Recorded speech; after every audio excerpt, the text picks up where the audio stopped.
හොඳයි. අපි එහෙනම් මිශ්‍රණ පාඩමේ පළවෙනි කොටස කතා කරලා තියෙන්නේ. හරි ඒකේ සමජාතීය මිශ්‍රණ සහ විෂම ජාතීය මිශ්‍රණ ගැන අපි කතා කරුවා. දැන් එහෙනම් අද දවසේ කතා කරන්න තියෙන්නේ ද්‍රව්‍යතාවය කියන කොටස. හරි. අපි බලමු ද්‍රව්‍යතාවය කියන්නේ මොකක්ද කියලා.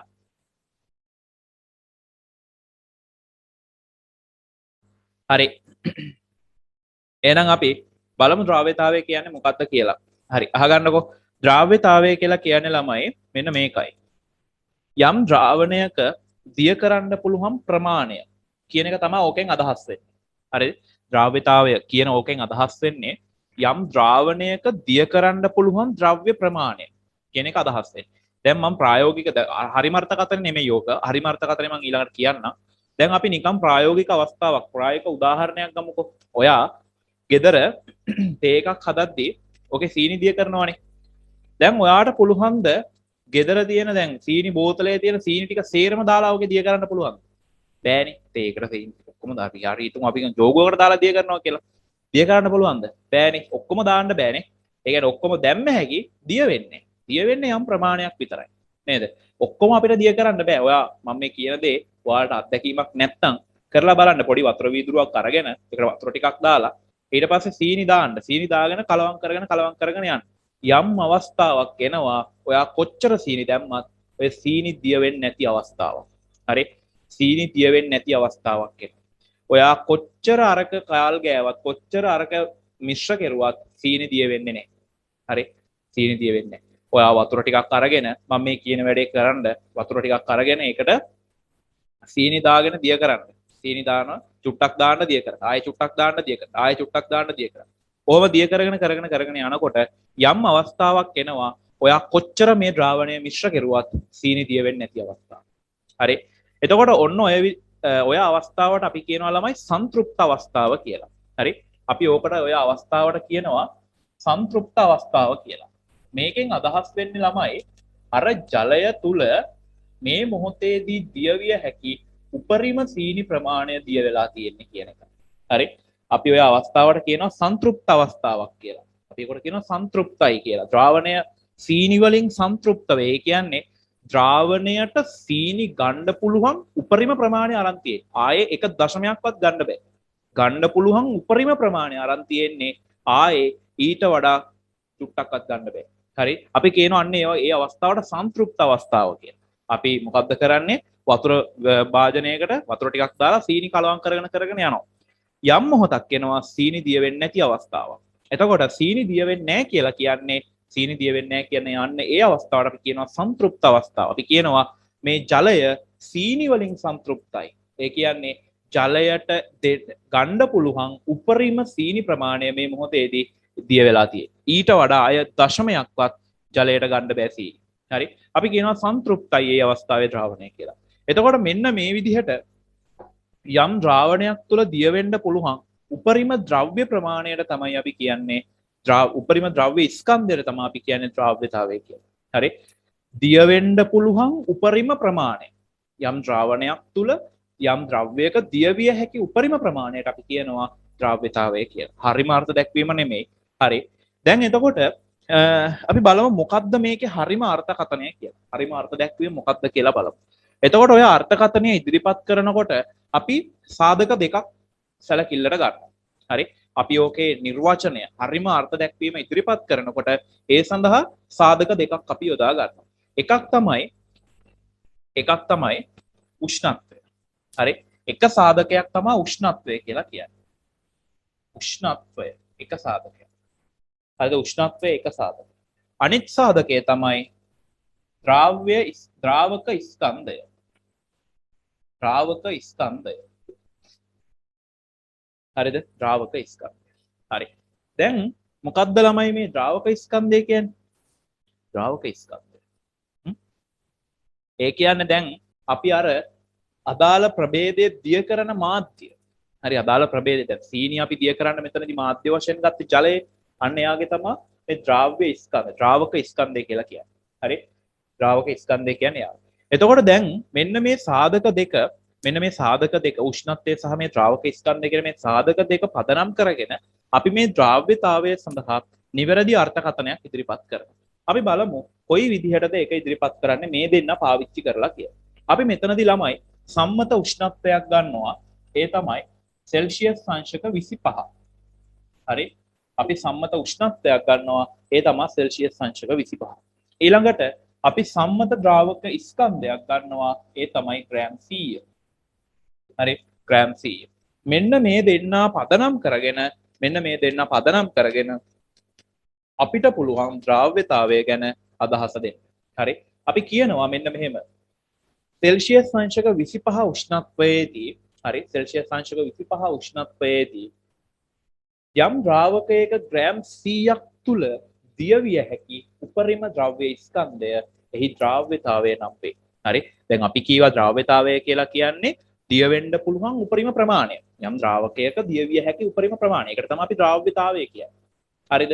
එතකොට අපිට මේ සම්මත සාධක දෙක ඇසුරෙන් අර අර්ථ දැක්වීම කියන්න පුළුවන් මෙහෙම. සෙල්සියස් අංශක 25 උෂ්ණත්වයේදී අනිවාර්යෙන් මේක දෙන්න ඕනේ. මේක නියතයි.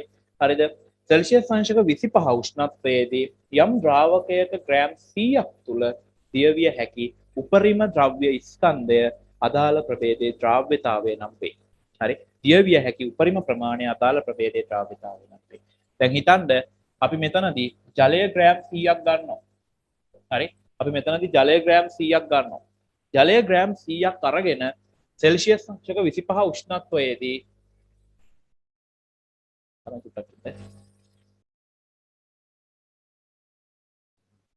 හරි. දැන් එහෙනම් අපි කොහොමද මේක ඉදිරිපත් කරන්නේ?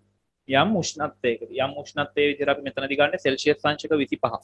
සෙල්සියස් අංශක 25 කියන උෂ්ණත්වයේදී හරි යම් ද්‍රාවකයක දිය වෙන්න පුළුවන් ද්‍රව්‍යයක ග්‍රෑම් 100ක් තුල දිය වෙන්න පුළුවන් ද්‍රව්‍ය ස්කන්ධ. හරි. දැන් අපි මේක හැම වෙලාවෙම සෙල්සියස් අංශක 25 තියෙන්නේ නැහැ නේද? අපි සාමාන්‍ය රසායන විද්‍යාවේදී සම්මත තත්ත්ව විදිහට ගන්න සෙල්සියස් අංශක 25. හරි. අපි දැන් රසායන විද්‍යාවේදී ගණන් හදනකොට සාමාන්‍ය සම්මත තත්ත්ව කියලා පාවිච්චි කරනවා යම් රාශීන් වල අගයන් කීපයක්. හරි. එතනදී උෂ්ණත්ව අගය අපි සාමාන්‍යයෙන් පාවිච්චි කරන්නේ සෙල්සියස් අංශක 25 කියන එක. නමුත් දැන් අපි මේ ද්‍රාව්‍යතාවය ඉදිරිපත් කරනකොට මේක හැම වෙලාවෙම උෂ්ණත්වයේ සෙල්සියස් අංශක 25 වෙන්නේ නැහැ නේද? හැම වෙලාවෙම 25ක් වෙන්නේ නැහැ. දැන් මේ වෙලාවේදී උෂ්ණත්වය 25ට වඩා වැඩි වෙන්න පුළුවන් නේ.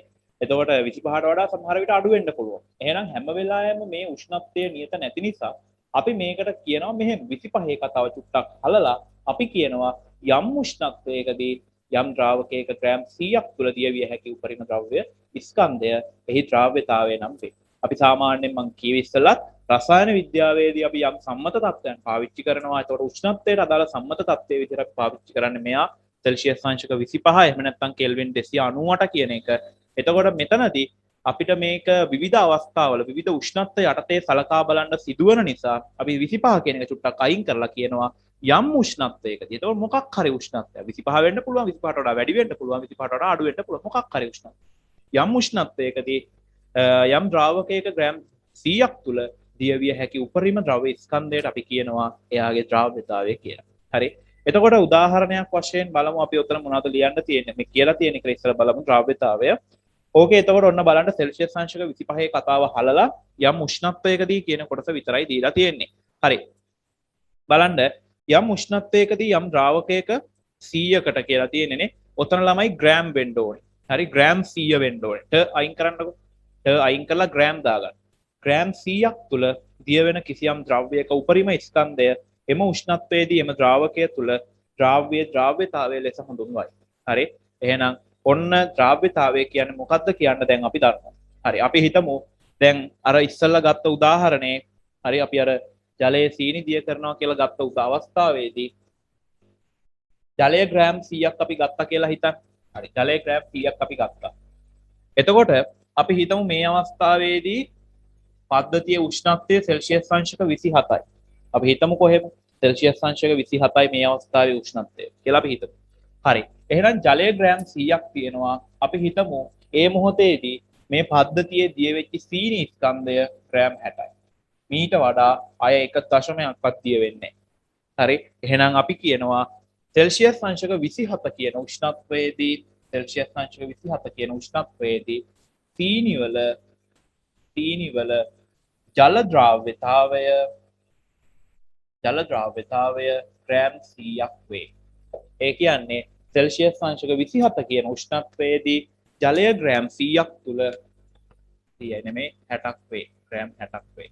හරි. ඒ කියන්නේ උෂ්ණත්වයේ සෙල්සියස් අංශක 27 දී ජලය ග්‍රෑම් 100ක් තුල දිය වෙන උපරිම සීනි ස්කන්ධය ග්‍රෑම් 60යි. අපි ඒක කියනවා එහෙනම් සෙල්සියස් අංශක 27 දී සීනි වල ජල ද්‍රාව්‍යතාවය ජලයේ දිය වෙන උපරිම ප්‍රමාණය ග්‍රෑම් 60යි. අපි මෙතනට වෙන තව කවුරු හරි ගමු. දැන් සීනි වෙත් නැතුව වෙන කවුරු හරි ගමු. අපි ගමු මෙතනට තව ජලයේ මොනවා හරි අපි ගමු දිය කරලා ගන්න එක. අපි මෙතනට දාගමුකෝ සංයෝගයක් මොකක් හරි. අපි මැග්නීසියම් ක්ලෝරයිඩ් වගේ දාගමු. Magnesium chloride MgCl2. හරි. අපි බලමු මෙයාගේ ද්‍රාව්‍යතාවය කීයද කියලා. හරි.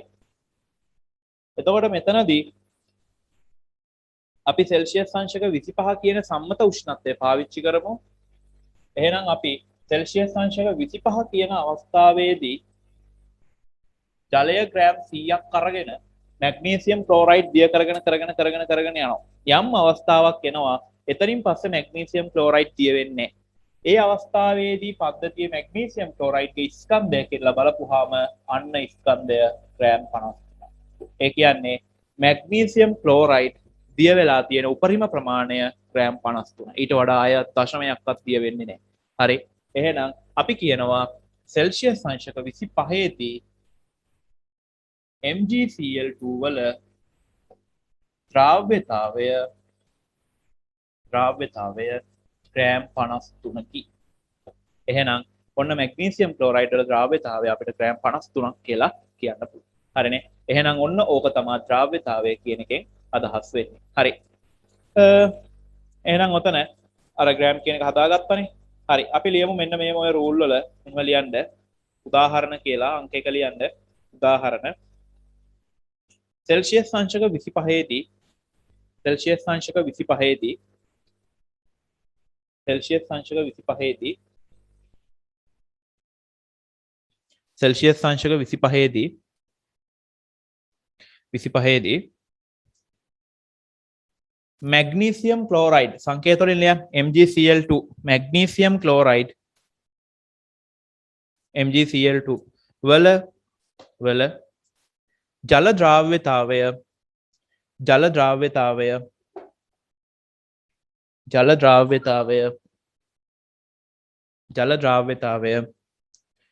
ග්‍රෑම් 53ක් වේ. ග්‍රෑම් 53ක් වේ.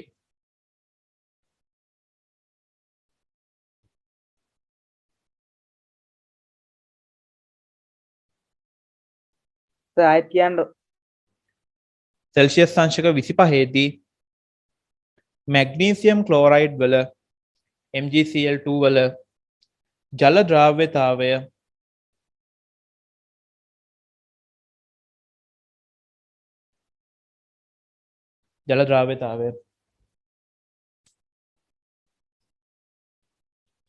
ග්‍රෑම් 53කි. ග්‍රෑම් 53කි.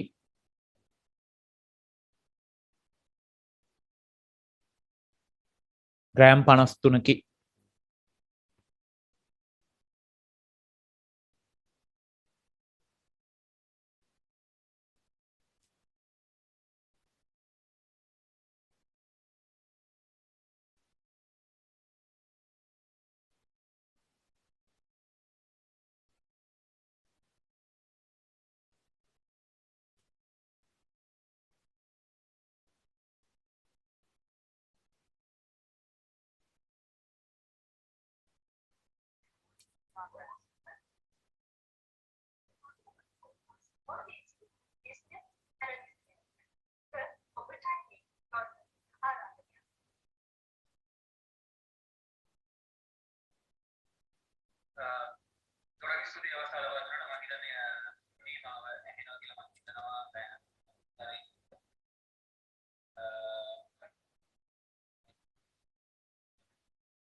හරි.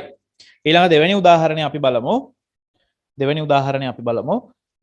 සෙල්සියස් අංශක 25 ලියන්න බලමයි. සෙල්සියස් අංශක 25 කියන උෂ්ණත්වය ගත්තහම ඒකේ පොටෑසියම් සල්ෆේට් වල පොටෑසියම් සල්ෆේට් ඒ කියන්නේ K2SO4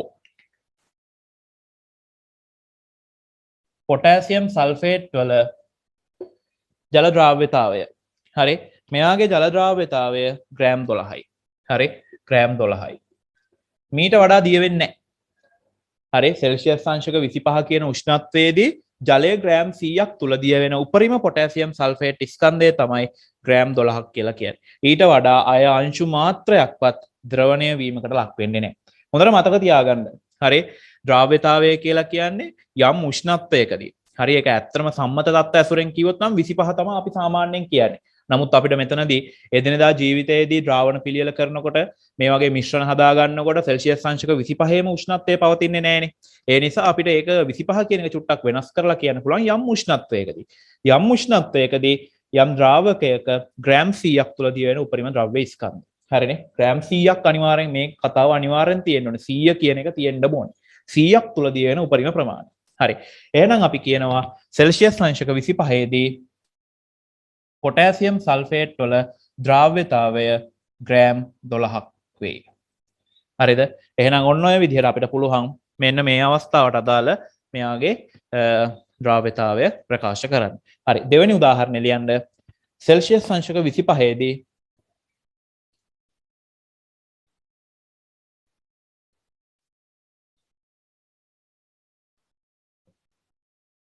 සෙල්සියස් අංශක 25 දී පොටෑසියම් සල්ෆේට් වල K2SO4 වල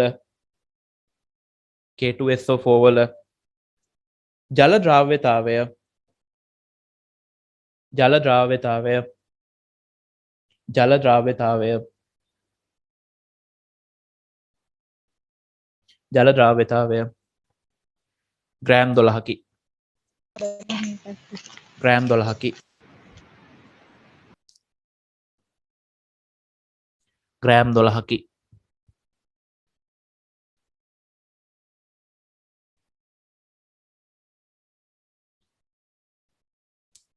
හරිනේ. හරි. ඊට පස්සේ ඊළඟට අපිට බලන්න තියෙනවා මේ ද්‍රාව්‍යතාවය කෙරෙහි බලපාන සාධක. හරි. අපි බලමු ද්‍රාව්‍යතාවය කෙරෙහි බලපාන සාධක මොනවද කියලා. මෙතනදී ළමයි අපි සාධක තුනක් කතා කරනවා. හරි. ද්‍රාව්‍යතාවය කෙරෙහි බලපාන සාධක තුනක් කතා කරනවා. ඒකෙන් ප්‍රමුඛ සාධකය තමයි අපි මේ වෙනකොටත් එක කියලා තියෙනවා උෂ්ණත්වය. හරි. අපිට මෙතනදී ද්‍රාව්‍යතාවය රඳා පවතින සාධක තුනක් හඳුනා ගන්න පුළුවන්. පළවෙනි ප්‍රමුඛ සාධකය තමයි උෂ්ණත්වය කියලා කියන්නේ. හරි. උෂ්ණත්වය. ඊළඟට දෙවෙනි එක තමයි ද්‍රාවකයේ ස්වභාවය. ද්‍රාවකයේ ස්වභාවය. ඒ කියන්නේ දැන් අපි දිය කරන්න ගන්න මාධ්‍ය තියෙනවානේ. ජලයද. හරිද? එහෙම නැත්නම් වෙනත් ද්‍රවයක්ද? මොකක්ද? අන්නේ කියන ද්‍රවයේ ස්වභාවය මේ කෙරෙහි බලපානවා. මම ඉස්සරහට පැහැදිලි කරලා දෙන්නම්. ද්‍රාවකයේ ස්වභාවය. ඊළඟට තව බලපානවා ද්‍රාව්‍යයේ ස්වභාවය. ඒ කියන්නේ දිය කරන එකාගේ ගති ලක්ෂණ. දැන් අපි මෙතනදී ඉස්සලා උදාහරණ ගත්තේ සීනි. එහෙනම් සීනි වල ලක්ෂණ. අන්න එයාගේ ස්වභාවය මෙතනදී බලපානවා මේ ද්‍රාව්‍යතාවය සඳහා. හරි. දැන් ඔයාලා දැක්කනේ ඉස්සලා ජලය ග්‍රෑම් 100යි. හරි. මැග්නීසියම් සල්ෆේට් දිය වුණේ ග්‍රෑම් 53යි. පොටෑසියම් සල්ෆේට් දිය වුණේ ග්‍රෑම් 12යි. එකම උෂ්ණත්වය, එකම ද්‍රාවකය, එයාගේ එකම ස්කන්ධය. හැබැයි මැග්නීසියම් ක්ලෝරයිඩ් ග්‍රෑම් 53ක් දිය වෙද්දී පොටෑසියම් සල්ෆේට් දිය වෙලා තියෙන්නේ ග්‍රෑම් 12ක් විතරයි. එහෙනම් බලන්න තියෙනවා වෙනස්කමක් නේ. එහෙනම් මේ වෙනසට යම් හේතු සාධක තියෙන්න ඕනේ. මේ වෙනසට යම් හේතු සාධක තියෙන්න ඕනේ. එතකොට මේ හේතු සාධක තමයි උෂ්ණත්වය, ද්‍රාවකයේ ස්වභාවය සහ ද්‍රව්‍යයේ ස්වභාවය. එතකොට මෙතන උෂ්ණත්වය කියන එක සෙල්සියස් අංශක 25යි. ද්‍රාවකය දෙන්නටම පොදුයි ජලය. මේ මැග්නීසියම් ක්ලෝරයිඩ්ටත් පොටෑසියම් සල්ෆේට්ටත් කියන දෙන්නටම ජලය පොදුයි. මොකද අවස්ථා දෙකේම ජලයනේ අරන් තියෙන. ජලය ග්‍රෑම් 100ක් අරන් තියෙන අවස්ථා දෙකේදී. එහෙනම් ඒ අවස්ථාවත් පොදුයි. වෙනස් වෙලා තියෙන්නේ කවුරු විතරද? ද්‍රව්‍ය විතරයිනේ. මෙයා විතරයි වෙනස් වෙලා තියෙන්නේ. මේකේ මැග්නීසියම් ක්ලෝරයිඩ්, මේකේ පොටෑසියම් සල්ෆේට්. එහෙනම් මේ වෙනස නිසා මේ දෙන්නගේ තියෙන මේ වෙනස නිසා බලන්න දිය වෙලා තියෙන ප්‍රමාණයත් වෙනස් වෙලා තියෙනවා. එහෙනම් අනිවාර්යෙන් මුන් දෙන්නගේ ලක්ෂණ, මුන් දෙන්නගේ ගතිගුණ මේ ද්‍රාව්‍යතාවය කෙරෙහි බලපාන්න ඕනේ. හොඳම අවස්ථාවක් මට මේක පැහැදිලි කරලා දෙන්න පුළුවන් මේ ගත්තේ මම. බලන්න උෂ්ණත්වය 25යි දෙන්නටම එකම උෂ්ණත්වය මූගෙත් 25 දී මුගෙත් 25 දී. ජලය ගත්තේ එකම ද්‍රාවකේ ග්‍රෑම් 100යි. අවස්ථා දෙකම හරි.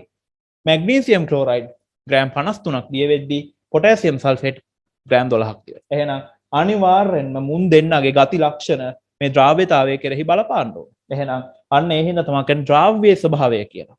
හරි. ඒ වගේම ඔකට ගන්න පුළුවන් ද්‍රාවකයේ ස්වභාවයත්. ද්‍රාවකයේ කොයි විදිහටද මේකට බලපාන්නේ? අපිට ගන්න පුළුවන් ද්‍රාවකයේ ස්වභාවය. උෂ්ණත්වයත් ඔතනදී අපිට ප්‍රමුඛ සාධකයක් විදිහට ගන්න පුළුවන්. හරි නේද?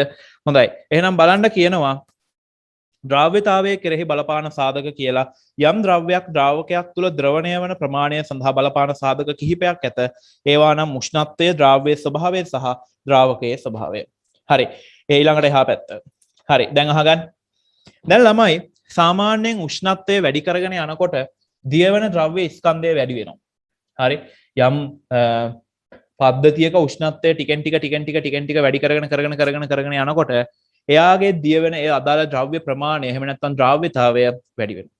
සෙල්සියස් අංශක 25 දී ජලය ග්‍රෑම් 100ක් තුල මැග්නීසියම් ක්ලෝරයිඩ් ග්‍රෑම් 53ක් දිය වුණා නම් සෙල්සියස් අංශක 26 කියන උෂ්ණත්වයේ ජලය ග්‍රෑම් 100ක් තුල මැග්නීසියම් ක්ලෝරයිඩ් ඊට වඩා වැඩි ප්‍රමාණයක් අනිවාර්යෙන් දිය වෙනවා. හරි. අපි නිකන් ඉලක්කම දාගමු ග්‍රෑම් 55යි. එහෙනම් අනිවාර්යෙන් උෂ්ණත්වය වැඩි වෙනකොට අරෝගේ ද්‍රාව්‍යතාවය වැඩි වෙනවා. හරි. 27ට යනකොට ග්‍රෑම් 100ක් තුල දිය වෙන ස්කන්ධය 66ක් වෙලා වැඩි වෙනවා. අනිවාර්යෙන්ම උෂ්ණත්වය වැඩි වෙද්දී දිය වෙන්න පුළුවන් ද්‍රව්‍ය ප්‍රමාණය වැඩි වෙනවාමයි. හරි. හොඳට ඒක මතක තියාගන්න අනිවාර්යෙන් වැඩි වෙනවාමයි. 26 දී 25 දී 53ක් වෙච්ච එක 26ට යනකොට 55ක් වෙලා 27ට යනකොට 66ක් වෙලා. එහෙනම් උෂ්ණත්වය වැඩි වෙනවාද අනිවාර්යෙන් ද්‍රව්‍යතාවය වැඩි වෙනවා. එහෙනම් උෂ්ණත්වය අඩු වෙද්දි මොකද වෙන්නේ? ද්‍රව්‍යතාවය අඩු වෙන්න ඕනේ. 27 ඉඳන් 26ට යනකොට දැන් 66යි 55ට බැස්සා. 26 ඉඳන් 25ට යනකොට 55 ඉඳන් 53ට බැස්සා.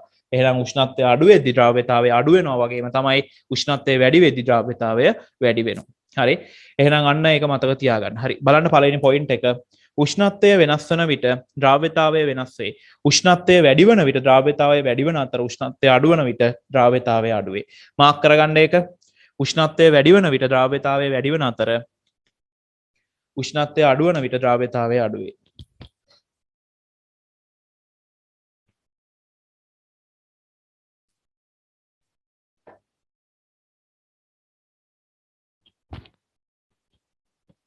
හරි.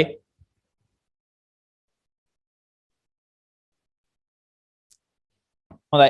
ඊට පස්සේ අපි බලමු ද්‍රාවකයේ ස්වභාවය සහ ද්‍රාව්‍යයේ ස්වභාවය කියන එක කොහොමද මෙන්න මේ ද්‍රාව්‍යතාවය කෙරෙහි බලපාන්නේ කියලා. හරි. මෙතනදී අපි ළමයි පොඩි සටහනක් සලකමු. හරි. පොඩි සටහනක් chart එකක් තියෙනවා දාගන්න. මම පොඩ්ඩක් ඒක පැහැදිලි කරන්නම්. අහගෙන ඉන්න. හරි. අපිට ළමයි රසායනික සංයෝග රසායනික ප්‍රභේද මූලික වශයෙන් කොටස් දෙකකට බෙදන්න පුළුවන් කාබන් කියන කෙනා පදනම් කරගෙන. හරිද? අපි මේක මීට ඉහතදීත් කතා කරලා තියෙනවා. අපිට රසායනික සංයෝග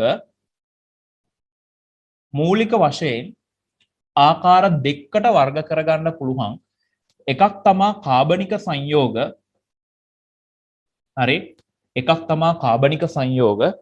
අනිත් එක තමයි අකාබනික සංයෝග. ඔයාලා මේක දන්නවා. අකාබනික සංයෝග.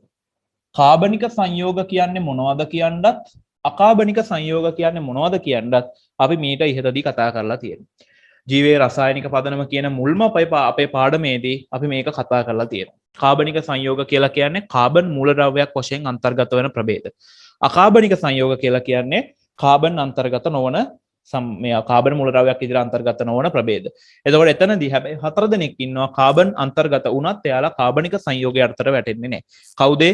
අපිට එතන ගන්න පුළුවන් carbon dioxide, carbon monoxide, bicarbonate සහ කාබන්. හරිනේ. හරි. දැන් එතකොට ඔන්න ඔය කියන කාබන් පදනම් කරගෙන අපිට මෙයාලා කාණ්ඩ දෙකකට වර්ග කරගත්ත හැකි කාබනික සහ අකාබනික කියලා. ඊට පස්සේ මෙන්න මෙයාලා නැවත අපිට කොටස් දෙකකට බෙදන්න පුළුවන්. හරි. නැවත අපිට කොටස් දෙකකට බෙදන්න පුළුවන්. ද්‍රවීය සහ නිර්ද්‍රවීය කියලා. ද්‍රවීය සහ නිර්ද්‍රවීය කියලා. හරි. මෙන්න මේ අකාබනික සංයෝගත් අපිට කොටස් දෙකකට බෙදුව හැකි ද්‍රවීය සහ නිර්ද්‍රවීය කියලා. නිර්ද්‍රවීය. මොකද්ද ළමයි මේ ද්‍රවීය නිර්ද්‍රවීය කතාව? මොකද්ද මේ ද්‍රවීය නිර්ද්‍රවීය කතාව? ද්‍රවීය නිර්ද්‍රවීය. ඔයාලා මේවා අහලත් ඇති පොඩි පන්තිවල. ද්‍රවීය ද්‍රාවකයක්, නිර්ද්‍රවීය ද්‍රාවකයක්, ද්‍රවීය ද්‍රව්‍යයක්, නිර්ද්‍රවීය ද්‍රව්‍යයක් කියලා අපි සාමාන්‍යයෙන් කියනවා. මොකද්ද මේ ද්‍රවීය නිර්ද්‍රවීය කතාව? ද්‍රවීය නිර්ද්‍රවීය කියලා කියන්නේ ළමයි අපි කතා කරලා තියෙනවානේ මූලද්‍රව්‍ය පරමාණු වල විද්‍යුත් ඍණතාවය ගැන. මතක ඇතිනේ. අපි කතා කරලා තියෙනවා මූලද්‍රව්‍ය වල විද්‍යුත් ඍණතාවය ගැන. එතකොට ඔන්න ඔය සංයෝගයක පවතින මූලද්‍රව්‍ය අතර පවතිනා වූ විද්‍යුත් ඍණතාව වෙනස නිසා හටගන්න ප්‍රේරණයක් තමයි අපි ද්‍රවීයතාවය කියලා කියන්නේ. මම උදාහරණයක් කියන්නම්කො මෙන්න මෙහෙම. අපි හිතමුකෝ ජලාණුවක්. හරි මම මෙතන අඳින්නම්. ජලාණුවක් අපි හිතමු. කොහොමනේ තියෙන ජලාණුව? හරි. ඕකේ ගත්තාම ළමයි හයිඩ්‍රජන්ගේ විද්‍යුත් ඍණතාවය 2.1යි. හරිද? හයිඩ්‍රජන්ගේ විද්‍යුත් ඍණතාවය 2.1යි. ඔක්සිජන්ගේ විද්‍යුත් ඍණතාවය 3.5යි. හරිද? ඔක්සිජන්ගේ විද්‍යුත් ඍණතාවය 3.5යි. හයිඩ්‍රජන්ගේ විද්‍යුත් ඍණතාවය 2.1යි. පැහැදිලිද මම කියපු එක? හරි. ඔයාව මතක නැත්තම් බන්ධන පාඩම් පෙරලා බලන්න ටියුට් ඒවයි තියෙනවා. හරි. එතකොට දැන් මේ ඔක්සිජන් සහ හයිඩ්‍රජන් කියන පරමාණු දෙකෙන් විද්‍යුත් ඍණතාවය වැඩි මොකාගේද? ඔක්සිජන්ගේ විද්‍යුත් ඍණතාවය වැඩි. මොකද 2.1යි අරුගේ 3.5යි. හරිනේ. එහෙනම් ඔක්සිජන් කියන කෙනාගේ විද්‍යුත් ඍණතාවය හයිඩ්‍රජන් කියන කෙනාගේ විද්‍යුත් ඍණතාවයට වඩා වැඩි. එතකොට මේ දෙන්න අතර විද්‍යුත් ඍණතාව වෙනසක් තියෙනවානේ. වෙනසක් තියෙනවානේ. මෙයා 3.5යි මෙයා 2.1යි. මුන් දෙන්නගේ වෙනස හොයන්න මොකද කරන්න තියෙන්නේ? අඩු කරන්නනේ තියෙන්නේ ලොකු එකකින් පොඩි එකක්. අඩු කරපුවාම කීයද? 5න් එකක් ගියපුවාම 4යි. 3න් දෙකක් ගියපුවාම 1යි. එහෙනම් මෙතන තියෙනවා 1.4ක විද්‍යුත් ඍණතාව වෙනසක්. මෙන්න මේ පරමාණු දෙක අතර තියෙනවා 1.4ක විද්‍යුත් ඍණතාව වෙනසක්. හරිද? පැහැදිලිද මම කියපු එක? මෙන්න මේ පරමාණු වල විද්‍යුත් ඍණතාව බලපුවාම හයිඩ්‍රජන්ගේ විද්‍යුත් ර්ණතාවය 3.5යි. හරිද? ඔක්සිජන්ගේ විද්‍යුත් ර්ණතාවය 3.5යි. හයිඩ්‍රජන්ගේ විද්‍යුත් ර්ණතාවය 2.1යි. එතකොට වැඩි එක මේක. ඔක්සිජන් කියන එකාගේ විද්‍යුත් ර්ණතාවය වැඩි. හයිඩ්‍රජන් කියන එකාගේ විද්‍යුත් ර්ණතාවය අඩුයි. දෙන්න අතර තියෙනවා විද්‍යුත් ර්ණතාව වෙනසක්. 3.5 2.1 වෙනසක් තියෙන 1.4ක. එතකොට මෙන්න මේ විදිහට පරමාණු දෙකක් අතර පවතිනා වූ විද්‍යුත් ර්ණතාව වෙනසක් හේතුවෙන් මෙන්න මේකේ තියෙන ඉලෙක්ට්‍රෝන විද්‍යුත් ඍණතාවයේ වැඩි පරමාණුව දෙසට නැඹුරු වෙනවා. හරි. දැන් අපි දන්නවනේ මෙතන තියෙන සහසංයුජ බන්ධනයක් කියන්නේ නේද? ඉලෙක්ට්‍රෝන හවුලේ තියාගෙන ඉන්නේ කියන්නේ අපි දන්නවනේ. ඔක්සිජන්ගෙන් එක ඉලෙක්ට්‍රෝනයකුත් හයිඩ්‍රජන්ගෙන් එක ඉලෙක්ට්‍රෝනයකුත් මුන් දෙන්න හවුලේ තියාගෙන ඉන්නේ. එතකොට මෙන්න මේ පවතින විද්‍යුත් ඍණතාව වෙනස නිසා මේ ඉලෙක්ට්‍රෝන මෙතන මේ බන්ධනයේ තියෙන ඉලෙක්ට්‍රෝන ඔක්සිජන් දෙසට නැඹුරු වෙනවා. ඒ කියන්නේ අර විද්‍යුත් ඍණතාවයේ වැඩි එකා ඉන්නවනේ ලොකු එකා. අන්න ඒක පැත්තට චුට්ටක් ආකර්ෂණය වෙනවා. සම්පූර්ණයෙන් ඇදිලා යන්නේ නැහැ. පොඩි ආකර්ෂණයක් තියෙනවා. ඔන්න ඕකට තමයි කියන්නේ ද්‍රවීයතාවය කියලා. හරි. අපි උතන කියනවා ද්විද්‍රව ගූර්ණයක් හට ගන්නවා. අපි උතන රසායන විද්‍යාවේදී කියන්නේ පරමාණු දෙක අතර ද්විද්‍රව ගූර්ණයක් හට ගන්නවා. ද්විද්‍රවයක් හට ගන්නවා කියලා අපි කියනවා. ඒ කියන්නේ මෙන්න මේ විද්‍යුත් ඍණතාව වෙනස නිසා මෙයාලගේ ආරෝපණ ප්‍රේරණය වීමක් සිද්ධ වෙනවා. හරි. විද්‍යුත් ඍණතාවයේ වැඩි එකාට ඍණාරෝපණයක් එනවා. විද්‍යුත් ර්ණතාවය අඩු එකාට ධන ආරෝපණයක් එනවා. ඔන්න ඔය විදිහට පරමාණු අතර පවතිනා වූ විද්‍යුත් ඍණතාව වෙනස හේතුවෙන් බන්ධන ඉලෙක්ට්‍රෝන මේ බන්ධනයේ තියෙන ඉලෙක්ට්‍රෝන මේ විද්‍යුත් ර්ණතාවයේ වැඩි පරමාණුව දෙසට ගමන් කරනවා, නැඹුරු වෙනවා. හරිද? අන්න ඒකට තමයි අපි කියන්නේ ඒ අවස්ථාවේදී සිදුවන මේ ඍණ සහ ධන වශයෙන් මේ ද්‍රව ප්‍රේරණය වීමට තමයි අපි කියන්නේ ද්‍රවීය ද්‍රාවක. එහෙම නැත්නම් දී ද්‍රව කියලා අපි කියනවා. දී ද්‍රවයක් ගොඩ නැගෙනවා. එහෙම නැත්නම් ද්‍රවීය ප්‍රභේදයක් කියලා කියනවා. ඔන්න ඔය විදිහට විද්‍යුත් ඍණතාව වෙනස හේතුවෙන් මෙයාලගේ ද්‍රව ප්‍රේරණය වෙන එකට අපි කියනවා ද්‍රවීයයි කියලා. එතකොට දැන් මේ අවස්ථාව ගන්න මම මේ අවස්ථාව ගන්න ඔක්සිජන් O2. ඕකේ කොහොමද තියෙන්නේ? ඕකේ තියෙන ප්‍රභේද මෙන්න මේ විදිහට. ඕන් ඔහොම තියෙන්නේ. බන්ධනේ තියෙන්නේ. හරි. දැන් බලන්නකො මෙතන ඔක්සිජන්ගේ විද්‍යුත් ඍණතාවයත් 3.5යි. මුගේ විද්‍යුත් ඍණතාවයත් 3.5යි. එතකොට මුන් දෙන්න අතර විද්‍යුත් ඍණතාව වෙනසක් තියනවද? නෑනේ. මුන් දෙන්න අතර විද්‍යුත් ඍණතාව වෙනස බිඳුවයි. අර වගේ අඩු කරලා ගත්තොත් 3.5න් 3.5 අඩු වෙනවා කියන්නේ බිඳුව. වෙනසක් නැහැ. හරි නේද? එහෙනම් මෙන්න මේ විදිහට යම් පරමාණු දෙකක් අතර විද්‍යුත් ඍණතාව වෙනස බිඳුවක් වෙනවා නම් අපි ඒ වගේ ඒවට කියනවා නිර්ද්‍රවීය ප්‍රභේද කියලා. හරි. ඒ වගේ ඒවට අපි කියනවා නිර්ද්‍රවීය ප්‍රභේද කියලා. හරි. දැන් එහෙනම් ඔළුවට ආවා ද්‍රවීය ප්‍රභේද සහ නිර්ද්‍රවීය ප්‍රභේද කියන්නේ මොනවද කියලා. මොනවද ද්‍රවීය ප්‍රභේදයක් කියලා කියන්නේ? යම් බන්ධනයක එහෙම නැත්නම් අණුවක මොකක් හරි ඒ රසායනික සංයෝගයක පරමාණු දෙකක් අතර පවතිනා වූ විද්‍යුත් ඍණතාව වෙනසක් හේතුවෙන් දී ද්‍රවයක් ගොඩ නැගෙනවා නම් එහෙම නැත්නම් ධන සහ ඍණ විදිහට ද්‍රව දෙකක් ප්‍රේරණය වෙනවා නම් අන්න ඒ ප්‍රභේදය අපි කියනවා ද්‍රවීය ප්‍රභේදයක් කියලා. ඊළඟට යම් ප්‍රභේදයක රසායනික ප්‍රභේදයක පරමාණු දෙකක් අතර පවතින විද්‍යුත් ඍණතාව වෙනස බිඳුවක් නම් ඒ කියන්නේ විද්‍යුත් ඍණතාව වෙනසක් නැත්නම් ඒ වගේ ප්‍රභේද වලට අපි කියනවා නිර්ද්‍රවීය ප්‍රභේද කියලා. හරි. එහෙනම් ඔන්න ඔය විදිහට අපිට මේ කාබනික සංයෝග ද්‍රවීය සහ නිර්ද්‍රවීය විදිහට වර්ග කරන්න පුළුවන්. ඒ විදිහටම අකාබනික සංයෝගත් ද්‍රවීය සහ නිර්ද්‍රවීය විදිහට වර්ගීකරණය කරගන්න පුළුවන්. එතකොට ළමයි රසායන විද්‍යාවේ පොඩි සංකල්පයක් තියෙනවා. ඒ තමයි ද්‍රවීය කෙනෙක් දිය වෙන්නේ ද්‍රවීය කෙනෙක් තුල පමණයි. ද්‍රවීය කෙනෙක් දිය වෙන්නේ තවත් ද්‍රවීය කෙනෙක් තුල පමණයි. හොඳට උදාහරණයක් හොඳ අවස්ථාවක් මම මෙතනින් ඉස්මතු කරන්නම්. ඔයාලා ඔය මේ කොස් කාලා වරක කාලා ඊට පස්සේ ඔය කොහොල්ලෑ අයින් කරගන්නේ කොහොමද? කොහොල්ලෑ අයින් කරගන්න හොඳම ක්‍රමය මොකක්ද? දැන් ඔයාලා වරක කනකොට කොස් කන්න කලින් අතේ පොල් තෙල් චුට්ටක් ගා ගන්නවා නේ. සාමාන්‍ය එක කරන දෙයක්. හරිද? සමහර කට්ටිය වතුර ගාගෙනත් ඔය වැඩේ කරනවා. අපි හිතමු පොල් තෙල් ගාන්නේ කියලා. පොල් තෙල් ගාගෙන ඔය වැඩේ කරනවා. හරි ඔය වැඩේ කරනවා. ඒ දැන් කනවා වරක කාලා ඉවරනාට පස්සේ දැන් අතේ කොහොල්ලෑ තියෙනවා. ඔය කොහොල්ලෑ අයින් කරගන්න ඔයාලා මොකද කරන්නේ? කොහොල්ලෑ අයින් කරන්නේ මොකද්ද? කොහොල්ලෑ අයින් කරගන්න ඔයාලා සාමාන්‍ය ප්‍රායෝගිකව කරන දේ මොකද්ද? මොකද්ද කරන්නේ? පොඩි අයිඩියා එකක් දෙන්න පුළුවන්ද?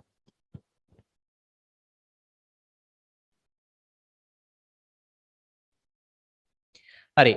දැන් අපි ඒ වගේ අවස්ථාවකදී අතේ තියෙන කොහොල්ලෑ ටික අයින් කරන්න සමහර කට්ටිය පොල් තෙල් දාලා ඊට පස්සේ හොඳට හොදනවා.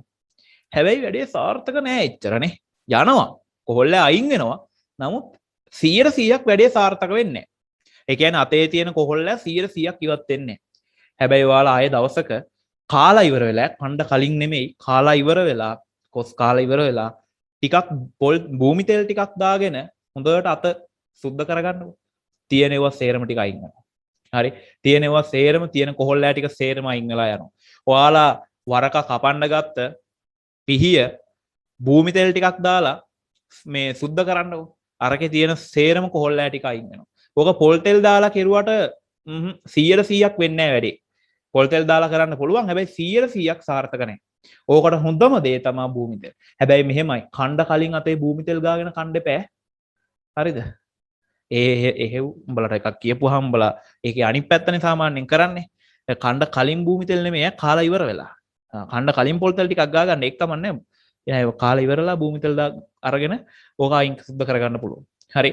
ඇයි එහෙම කරන්නේ අපි? මොකක්ද එතන තියෙන රහස? දැන් මේකේ ළමයි අහන්න කොහොල්ලෑ කියලා කියන්නේ හරි කොහොල්ලෑ කියලා කියන්නේ නිර්ද්‍රවීය ප්‍රභේදයක්. කොහොල්ලෑ කියලා කියන්නේ නිර්ද්‍රවීය ප්‍රභේදයක්. රසායන විද්‍යාවේ සංකල්පයට අනුව නිර්ද්‍රවීය එකෙක් දිය වෙන්නේ නිර්ද්‍රවීය එකෙක් තුල පමණයි. භූමි තෙල් කියන්නේ ළමයි නිර්ද්‍රවීය ද්‍රාවකයක්. භූමි තෙල් කියලා කියන්නේ නිර්ද්‍රවීය ද්‍රාවකයක්.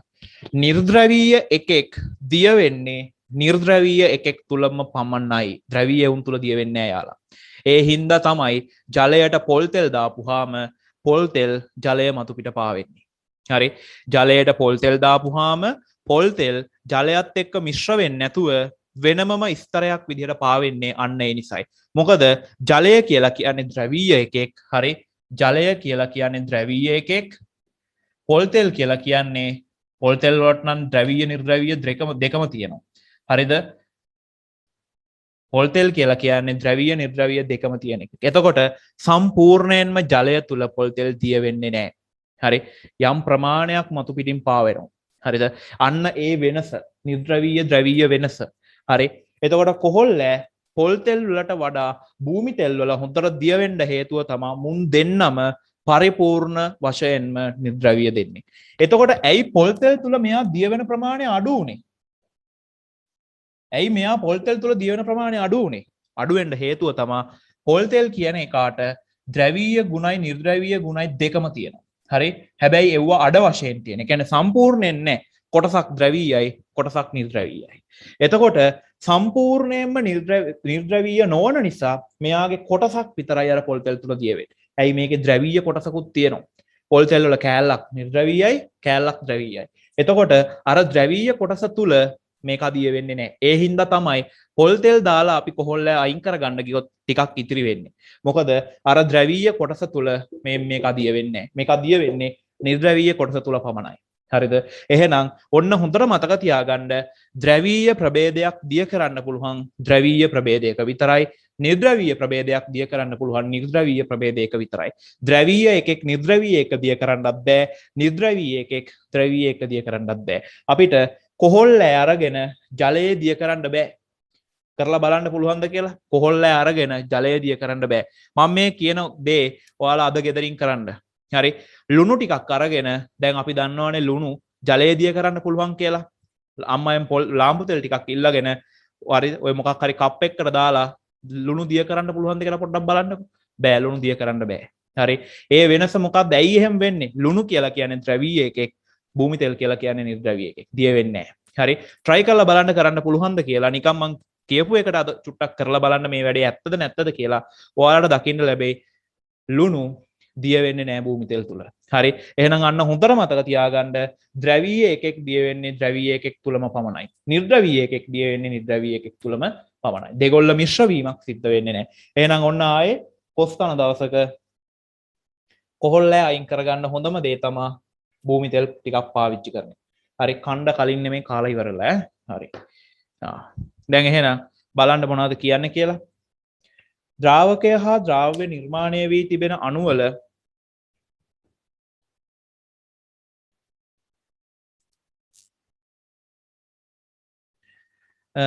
ද්‍රාවකය සහ ද්‍රාව්‍ය නිර්මාණය වී තිබෙන අණුවල ස්වභාවය ද්‍රාව්‍යතාවය තීරණය කරන සාධකයක් වේ. එමෙන්ම මේවායේ පවතින අන්තරණුක ආකර්ෂණ බලයන්ද ද්‍රාවකය හා ද්‍රාව්‍ය මිශ්‍ර කළ විට ඇතිවන්නා වූ අන්තරණුක ආකර්ෂණ බලයන්ද මේ කෙරෙහි බලපායි. ද්‍රවීයතාවය පදනම් කරගෙන රසායනික සංයෝග ද්‍රවීය හා නිර්ද්‍රවීය වශයෙන් ආකාර දෙකකට වර්ග කරයි. ළමයි ද්‍රවීය නිර්ද්‍රවීය කියන කතාව මම මෙතනදී ලියන්න දෙන්නේ නැහැ. ඔයාලා බන්ධන පාඩමේ ටියුට් එක පෙරලා බලන්න. ඒකේ ද්‍රවීය නිර්ද්‍රවීය ගැන ඔය විද්‍යුත් ඍණතාව වෙනස අතුරෙන් මම පැහැදිලි කරලා තියෙනවා. හරි. කාට හරි මතක නැත්නම් බන්ධන පාඩමේ ටියුට් එක පෙරලා බලන්න. ඒකේ තියෙනවා ඕක. එමෙන්ම සංයෝගයේ අඩංගු සංඝටක මුලද්‍රව්‍ය අණුව රසායනික සංයෝග කාබනික හා අකාබනික සංයෝග ලෙස වර්ග දෙකකට බෙදිය හැක.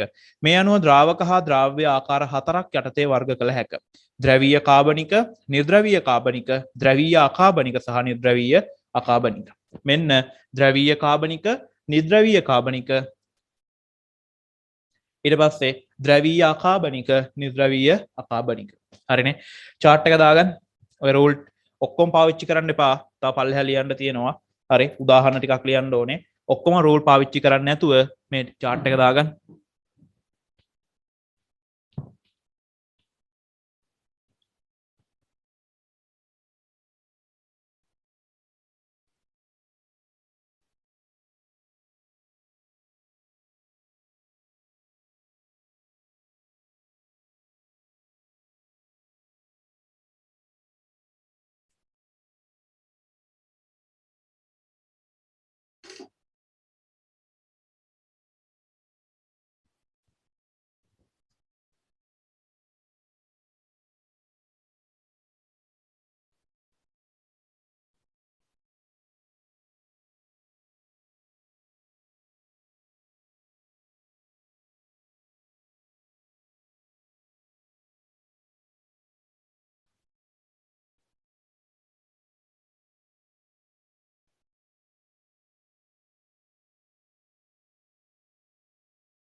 හරි ඉවරද?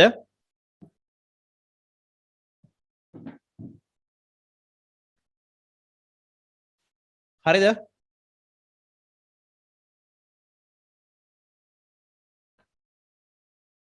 අයියෝ ළමයි කියන්න ඉවර නම් ඉවරයි කියලා.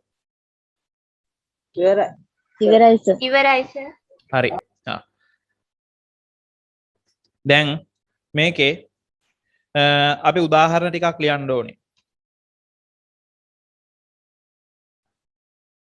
හරි ලියන්නකො ඉස්සලා මෙන්න මෙහෙම පොයින්ට් එකක් පල්ලෙහාන් ලියන්න මෙහෙම තර ලකුණක් දාලා.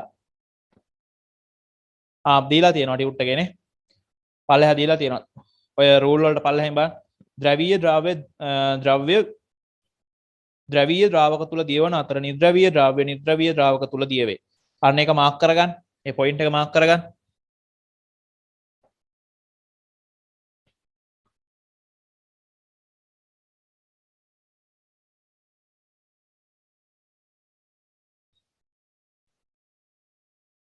හරිද?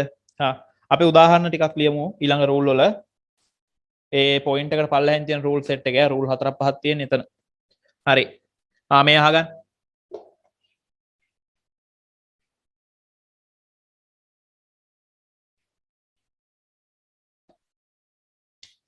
හරි. මෙන්න එකක් ගන්න පුළුවන් ජලය සහ එතනෝල්. හරිද? මධ්‍යසාර සහ ජලය. මෙයා අකාබනික ද්‍රවීය කෙනෙක්. හරි මෙයා දැන් අපි දන්නවනේ ජලය කියලා කියපුවාම H2O නේ. මේකේ කාබන් කියලා එකක් තියෙනවද? නෑනේ. මොකක් හරි කාබන්ගේ සංයෝගයක් පේනවද මේකේ? නෑ. ඒක මෙයා අකාබනික කෙනෙක්. එහෙනම් මෙයා අකාබනික ද්‍රවීය කෙනෙක්. හරි? මෙයා අකාබනික ද්‍රවීයයි. කාබන් තියෙනවද නැද්ද කියලා බැලුවා. ඊට පස්සේ විද්‍යුත් ඍණතාව වෙනස පොඩ්ඩක් බැලුවා. බලපුවාම මේක ද්‍රවීයයි. එහෙනම් අකාබනික ද්‍රවීය එකෙක්. එතනෝල් කියලා කියන්නේ ළමයි කාබනික ද්‍රවීය කෙනෙක්. කාබනික ද්‍රවීය. හරි මෙයා කාබනික ද්‍රවීය කෙනෙක්. මොකද එතනෝල් වල සූත්‍රය C2H5OH. බලන්න මේ කාබන් තියෙනවා. එහෙනම් කාබනික එකෙක්. ඒ වගේම තමා මෙයාලගේ විද්‍යුත් ඍණතාව වෙනසක් ගන්න පුළුවන්. ඒ නිසා ද්‍රවීය කෙනෙක්. හරිනේ. එහෙනම් ඔන්න එතනෝල් කියලා කියන්නේ කාබනික ද්‍රවීය ද්‍රාවකයක්. එහෙනම් මෙයා අකාබනික ද්‍රවීය කාබනික ද්‍රවීය. ළමයි දිය වෙනවද නැද්ද? දිය වෙනවා. මොකද ද්‍රවීය එකෙක් දිය වෙන්නේ ද්‍රවීය එකෙක් තුල. ඒක කාබනික වෙන්න පුළුවන් අකාබනික වෙන්න පුළුවන්. ඒක ප්‍රශ්නයක් නෑ. ද්‍රවීයද නිර්ද්‍රවීයද කියලායි බලන්න ඕනේ. එහෙනම් මෙයාලා දිය වෙනවා. හරි මෙයාලා දිය වෙනවා. හරිනේ මෙතන ඕනනම් අපි සූත්‍රයක් දාගමු. මෙයා H2O මෙයා C2H5OH. හරි. ඊළඟට අපි තව උදාහරණයක් ගමු. දැන් එක හරි. තව අපි අවස්ථාවක් ගමු. දෙවෙනි එක. ඊළඟට අපි ලියන්න එපා දැම්ම. හරි. ඊළඟට අපි අර කතාව ලියමු කොහොල්ලෑ කතාව. කොහොල්ලෑ. ධන භූමි තෙල්. මේක දිය වෙනවා. හරි. දැන් අපි මෙයාලා වර්ග කරගමු. මොනවද ද්‍රවීය මොනවද නිර්ද්‍රවීය කතාව. හරි. දැන් භූමි තෙල් කියලා කියන්නේ ළමයි කාබනික නිර්ද්‍රවීය ද්‍රාවකයක්. හරි භූමි තෙල් කියලා කියන්නේ කාබනික නිර්ද්‍රවීය එකක්. කොහොල්ලෑ කියලා කියන්නේ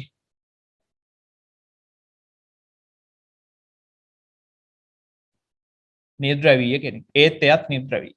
හරි. එහෙනම් මෙන්න නිර්ද්‍රවීයයි නිර්ද්‍රවීයයි දෙන්නම දිය වෙනවා. එහෙනම් වැඩේ හරි.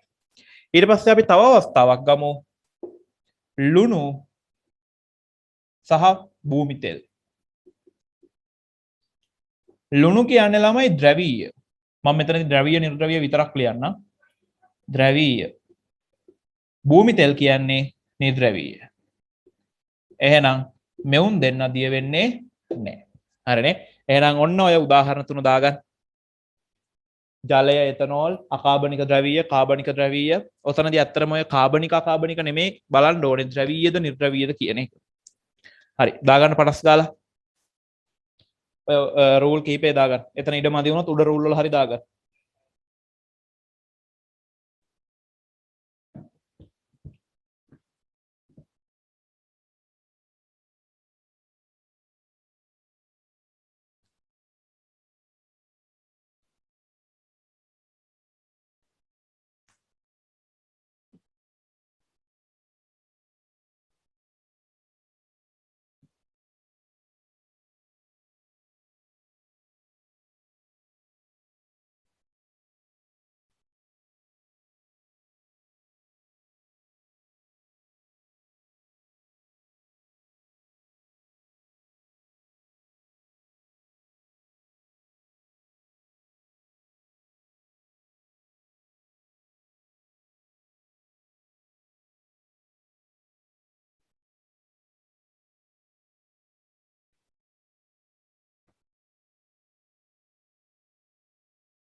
හරි ඊට පස්සේ අපි බලමු දැන් ඉවරයිනේ මේක නේද ඊළඟට අපි බලමු වායුවක ද්‍රාව්‍යතාවය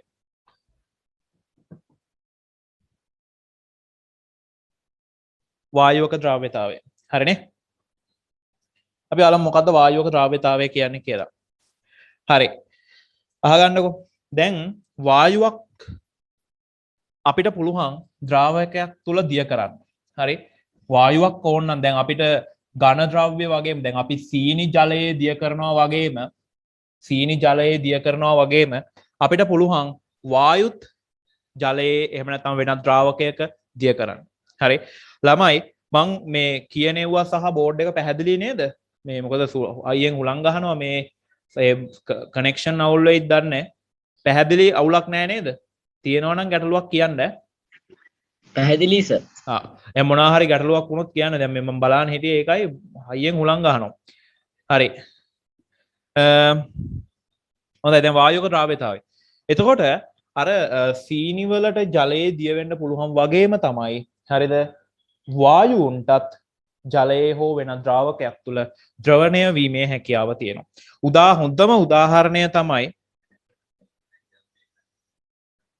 හොඳම උදාහරණය තමයි සිසිල් බීම නිෂ්පාදනය කරනකොට හරිද ඔය පැණි බීම වර්ග නිෂ්පාදනය කරනකොට ඒවාට කාබන් ඩයොක්සයිඩ් වායුව අධි පීඩන තත්ත්ව යටතේ ඇතුල් කරනවා හරි ඔයාලා ඔය සිසිල් බීම බෝතලයක් අරගෙන විවෘත කරන්න කලින් චුට්ටක් නිකන් බෝතලේ මතු පිට තෙරපන්න පුළුවන්ද කියලා බලන්නකෝ ඊටාම දැඩි බවකින් ඊටාම ශක්තිමත් භාවයක් තියෙනවා බෝතලේ මෝඩිය විවර කරන්න කලින් හරි ආයේ දවසක ගෙදර ගෙනාපුවාම හරි නැත්නම් ඔයාලා කොහේ හරි ගිහලා පාවිච්චි කරනකොට බලන්න ඒ බීම් බෝතලය විවෘත කරන්න කලින් ඔයාලට අර නිකන් වතුර බෝතලයක් ප්ලාස්ටික් වතුර බෝතලයක් ඒ විදිහට තෙරපන්න පුළුවන් වගේ මේක තෙරපන්න පුළුවන්ද කියලා අමාරුයි දැඩි බවක් තියෙනවා ඒකට හේතුව තමයි ඒ සිසිල් බීම තුලට මේ කාබන් ඩයොක්සයිඩ් ඇතුළු කරලා තියෙන ඉතාම අධි පීඩනයක් යටතේ හරි අන්නේ අධි පීඩන තත්ත්වය නිසා තමයි අපිට ඒකේ හැඩය වෙනස් කරන්න බැරි වෙන්නේ.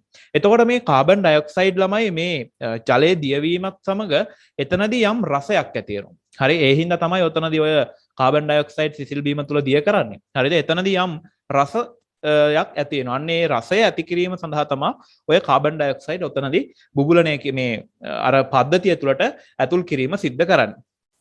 ඒත් එක්කම ඔයාලා මූඩිය විවෘත කරපුවාම ඔයාලා දන්නවා එකපාරටම ෂූස් ගාලා ගෑස් එකක් වගේ මේක පිට වෙලා යනවා නේ එතකොට අන්නේ පිට වෙන්නේ අධි පීඩිත තත්ත්ව යටතේ අරකට ඇතුල් කරලා තියෙන කාබන් ඩයොක්සයිඩ් ඊට පස්සේ ඔයාලා ඒ ගෑස් එක ඉවර අයින් වෙලා ගියාට පස්සේ අරකේ මූඩිය ආයේ වහලා දැන් තෙරපන්න බලන්නකො හරිද ඒ කියන්නේ ගෑස් එක අයින් වෙලා ගියාට පස්සේ මූඩිය වහලා ආයේ තෙරපන්නකො බලන්න එතකොට ඔයාලට කලින් අවස්ථාවට වඩා පහසුවෙන් බෝතලය තෙරපන්න පුළුවන් ඇයි ඒ අරකේ අධි පීඩිත තත්ත්වයේ තිබ්බ කාබන් ඩයොක්සයිඩ් අයින් වෙනවා අපි මූඩිය විවර කිරීමත් සමග ඊට පස්සේ වාට පුළුවන් ඒ බෝතලේ අර සාමාන්‍ය විදිහට තෙරපන්න අර 100%ක් බැරිය වතුර බෝතලයක් වගේ තෙරපන්න නමුත් යම් ප්‍රමාණයකින් කලින් අවස්ථාවට සාපේක්ෂව අපිට ඒ තෙරපීමේ ක්‍රියාවලිය සිද්ධ කරන්න පුළුවන් හරි එතකොට ඔන්න ඔය විදිහ ඕක තමයි හොඳම උදාහරණය වායුවක් ද්‍රාවක මේ වායුවක් ද්‍රව්‍යයක් තුල දිය කරනවා කියන එකට අදාළව අපිට ගන්න පුළුවන් එහෙනම් ඔන්න හොඳ ප්‍රායෝගික අවස්ථාවක් හරි බලමු අපි මොනවද කියන්නේ කියලා වායුවක්ද ද්‍රාවක තුල ද්‍රවණය වන අතර ද්‍රාවක තුල වායුන් දිය වී ඇති බව තහවුරු කළ හැකි ප්‍රායෝගික අවස්ථාවන් කිහිපයක් ලෙස පහත අවස්ථාවන් දැක්විය හැක කියලා තියෙනවා. හරි. ලියමුනේ. ලියන්නකො අපි අර පැණිවීම කතාව තමයි ලියන්න තියෙන්නේ. ලියන්න. පළවෙනි එක ලියන්න. සෝඩා වතුර හෝ සෝඩා වතුර හෝ සෝඩා වතුර හෝ සෝඩා වතුර හෝ සිසිල් බීම බෝතලයක් සිසිල් බීම බෝතලයක් සිසිල් බීම බෝතලයක් හෝ විවෘත කළ සැනින් සෝඩා වතුර හෝ සිසිල් බීම බෝතලයක් හෝ විවෘත කළ සැනින්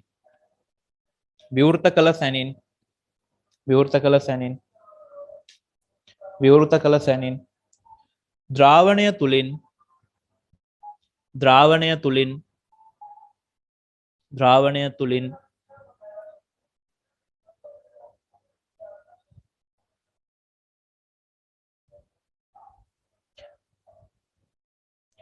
ද්‍රාවණය තුලින් වායු බුබුලු පිටවීම. වායු බුබුලු පිටවීම. සෝඩා වතුර හෝ සිසිල් බීම බෝතලයක් හෝ විවෘත කළ සැනින් ද්‍රාවණය තුලින් වායු බුබුලු පිටවීම. වායු බුබුලු පිටවීම. වායු බුබුලු පිටවීම. හරි. ඊළඟට දෙවෙනි එක. දැන් දෙවෙනි එක අහන්න. දැන් ඔයාලා මේකත් දන්නවා. දැන් අපි ජල බීකරයක් රත් කරනකොට ගෙදරදිත් මේක ප්‍රායෝගිකව දකින්න පුළුවන්.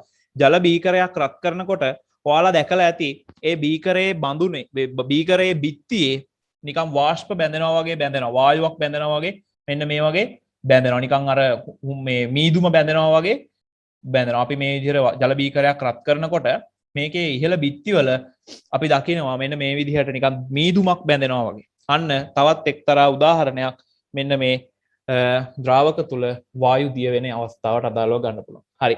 ඒකත් ලියන්න දෙවෙනි එක. දෙවෙනි එක ලියන්න ජල බීකරයක් රත් කරන විට ජල බීකරයක් රත් කරන විට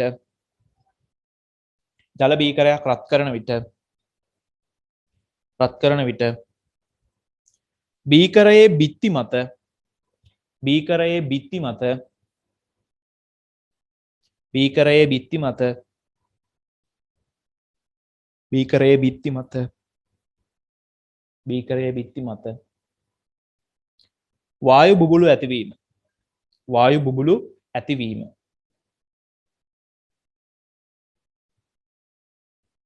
වායු බුබුලු ඇතිවීම.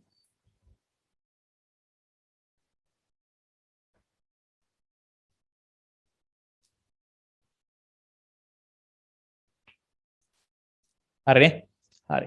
ළමයි අපිට චූටි මේ අතපසු වීමක් සිද්ධ වුණා. මේ අර අපි ඉස්සලා chart එකක් දැම්මනේ රසායනික සංයෝග කාබනික අකාබනික කියලා. ඒකේ ද්‍රවීය නිර්ද්‍රවීය වුණාට අපි එතන උදාහරණ ටික ලිව්වේ නැහැ. මට ඒක පොඩ්ඩක් අතපසු වුණා. මම ඒක කියන්නම් කියලා හිටියා අමතක වුණා. හරි.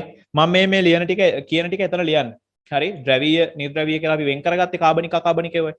කාබනික එකේ ද්‍රවීය එක යට ලියන්න මෙන්න මෙහෙම. එතන ලියන්න උදාහරණ තුනක් මධ්‍යසාර හරි. අපි අර ඉස්සල්ලා ගහපු chart එකේ කාබනික කියන එක යටතේ හරි මේ පැත්තෙන් ගැහුවේ කාබනික කියන එක යටතේ ද්‍රවීය නිර්ද්‍රවීය කියලා දාගත්තනේ. මට ඒකේ උදාහරණ ටික දෙන්න බැරි වුණා ඉස්සල්ලා. මෙතන ලියන්න ද්‍රවීය එක යටතේ මධ්‍යසාර ෆෝමලින්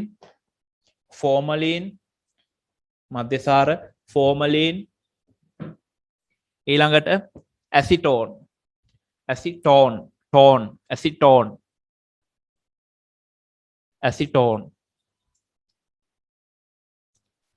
හරිද? ඇසිටෝන් මධ්‍යසාර ෆෝමලින් ඇසිටෝන්. ඊට පස්සේ ඒකේ නිර්ද්‍රවීය එක යටතේ ලියන්න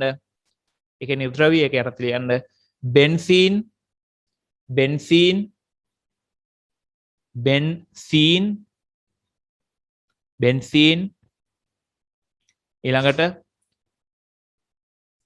හෙක්සේන් බෙන්සීන් ඊළඟට හෙක්සේන්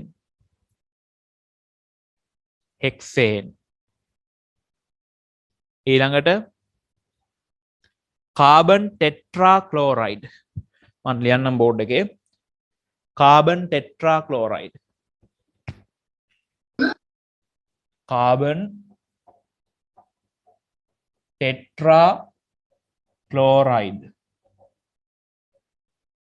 හරි අපි සංකේතය ලියෝ CCl4 කාබන් ටෙට්‍රාක්ලෝරයිඩ්.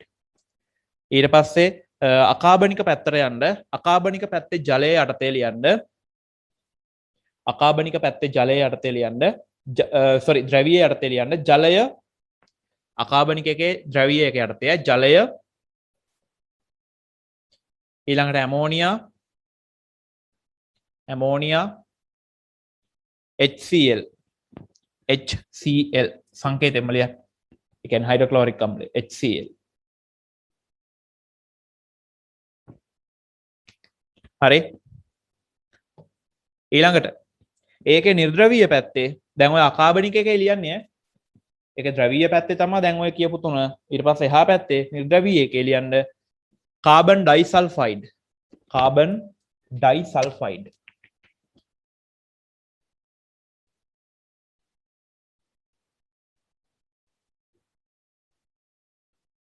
Carbon disulfide. හරි. ඕනනම් සංකේතය CS2 carbon disulfide. හරිද? ඒකේ කාබන් තිබ්බට එයා නිර්ද්‍රවීයයි. මේ අකාබනිකයි. දැන් අපි දන්නවනේ අර කාබන් තිබ්බට හැම එකම කාබනික වෙන්නේ නැහැ කියන්නේ. Carbon dioxide, carbon monoxide, bicarbonate, carbonate ඔය වගේ උන් අපි දන්නවනේ කාබනික නෙමෙයි කියන්නේ. නේද? අන්න ඒ වගේ තව එකෙක් තමයි ඔය ඉන්නේ. කාබන් ඩයිසල්ෆයිඩ්. කාබන් තියෙනවා හැබැයි කාබනික නෙමෙයි. හරි එහෙම දේවල් තියෙනවා. එහෙම සංයෝග තියෙනවා. හරි. හොඳයි ඒ උදාහරණ ටික හරි එතන. ඒක ඉස්සෙල්ලා මට අතපසු වුණා දෙන්න. හරි. ඊළඟට දැන් අර අපි අර බීම බෝතල් වල කතාව ලියන්න ඕනේ. සිසිල් බීම කතාව. අර දැන් දිය වෙලා තියෙනවා කියලා කිව්වේ. ඒක ඇත්තටම පැහැදිලි කරන්න තරම් ලොකු දෙයක් නෑ. අපි නෝට් එක ලියමුකෝ. ගොඩක් දෙන්නේ නෑ. පොඩි කරුණු කීපයක් දෙන්නේ. ඒකේ ලොකුවට කියන්න දෙයක් නෑ. ඊට පස්සේ තමා ගණන් හදන කොටස තමයි වැදගත් මේකේ. හරි. ලියන්න මෙහෙම. මේක එච්චර ලොකු දෙයක් නෑ. මම ඔය අත්‍යවශ්‍යම ටික විතරයි කියන්න යන්නේ. හරි. අර එහා පැත්තේ ලියන්න අපි දැන් අර ඉස්සල්ලා වායුවක ද්‍රාව්‍යතාවයේ අර්ථය කතා කරපු එකේ එහා පැත්තේ රූල් තියෙනවා පිටුවක්ම තියෙනවා. ලියමු. පිටුවක් තිබ්බට පිටුවක්ම පිරෙන්න ලියන්නේ නැහැ. පොඩ්ඩක් ලියන්න තියෙන ලියන්න මෙහෙම. ඉහත අවස්ථාවන් වලින් පැහැදිලි වන්නේ ඉහත අවස්ථාවන් වලදී කියලා ගන්නකො. ඉහත අවස්ථාවන් වලදී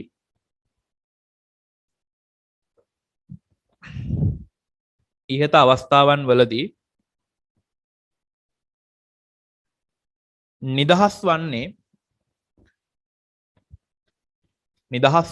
ඉහත අවස්ථාවන් වලදී නිදහස් වන්නේ ඉහත අවස්ථාවන් වලදී නිදහස් වන්නේ ඉහත අවස්ථාවන් වලදී නිදහස් වන්නේ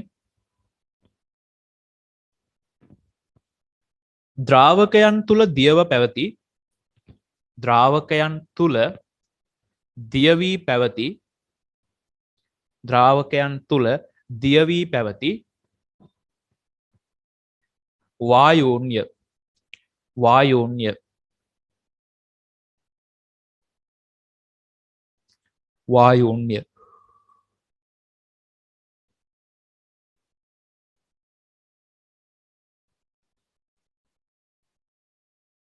වායෝන්‍ය හරි ඊළඟ පොයින්ට් එක ලියන්න ඊළඟ පොයින්ට් එක ඒක නම් අමතර දැනුමටත් එක්ක දෙන එකක් සිසිල් බීම නිෂ්පාදනයේදී සිසිල් බීම නිෂ්පාදනයේදී සිසිල් බීම නිෂ්පාදනයේදී සිසිල් බීම නිෂ්පාදනයේදී සිසිල් බීම නිෂ්පාදනයේදී සිසිල් බීම නිෂ්පාදනයේදී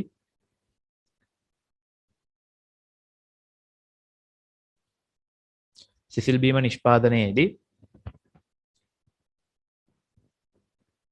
යන්ත්‍රානුසාරයෙන්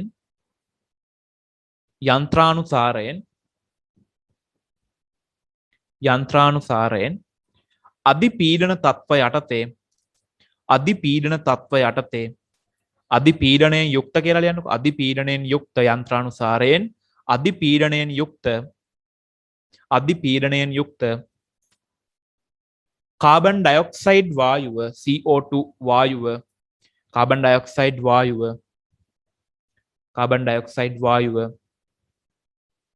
CO2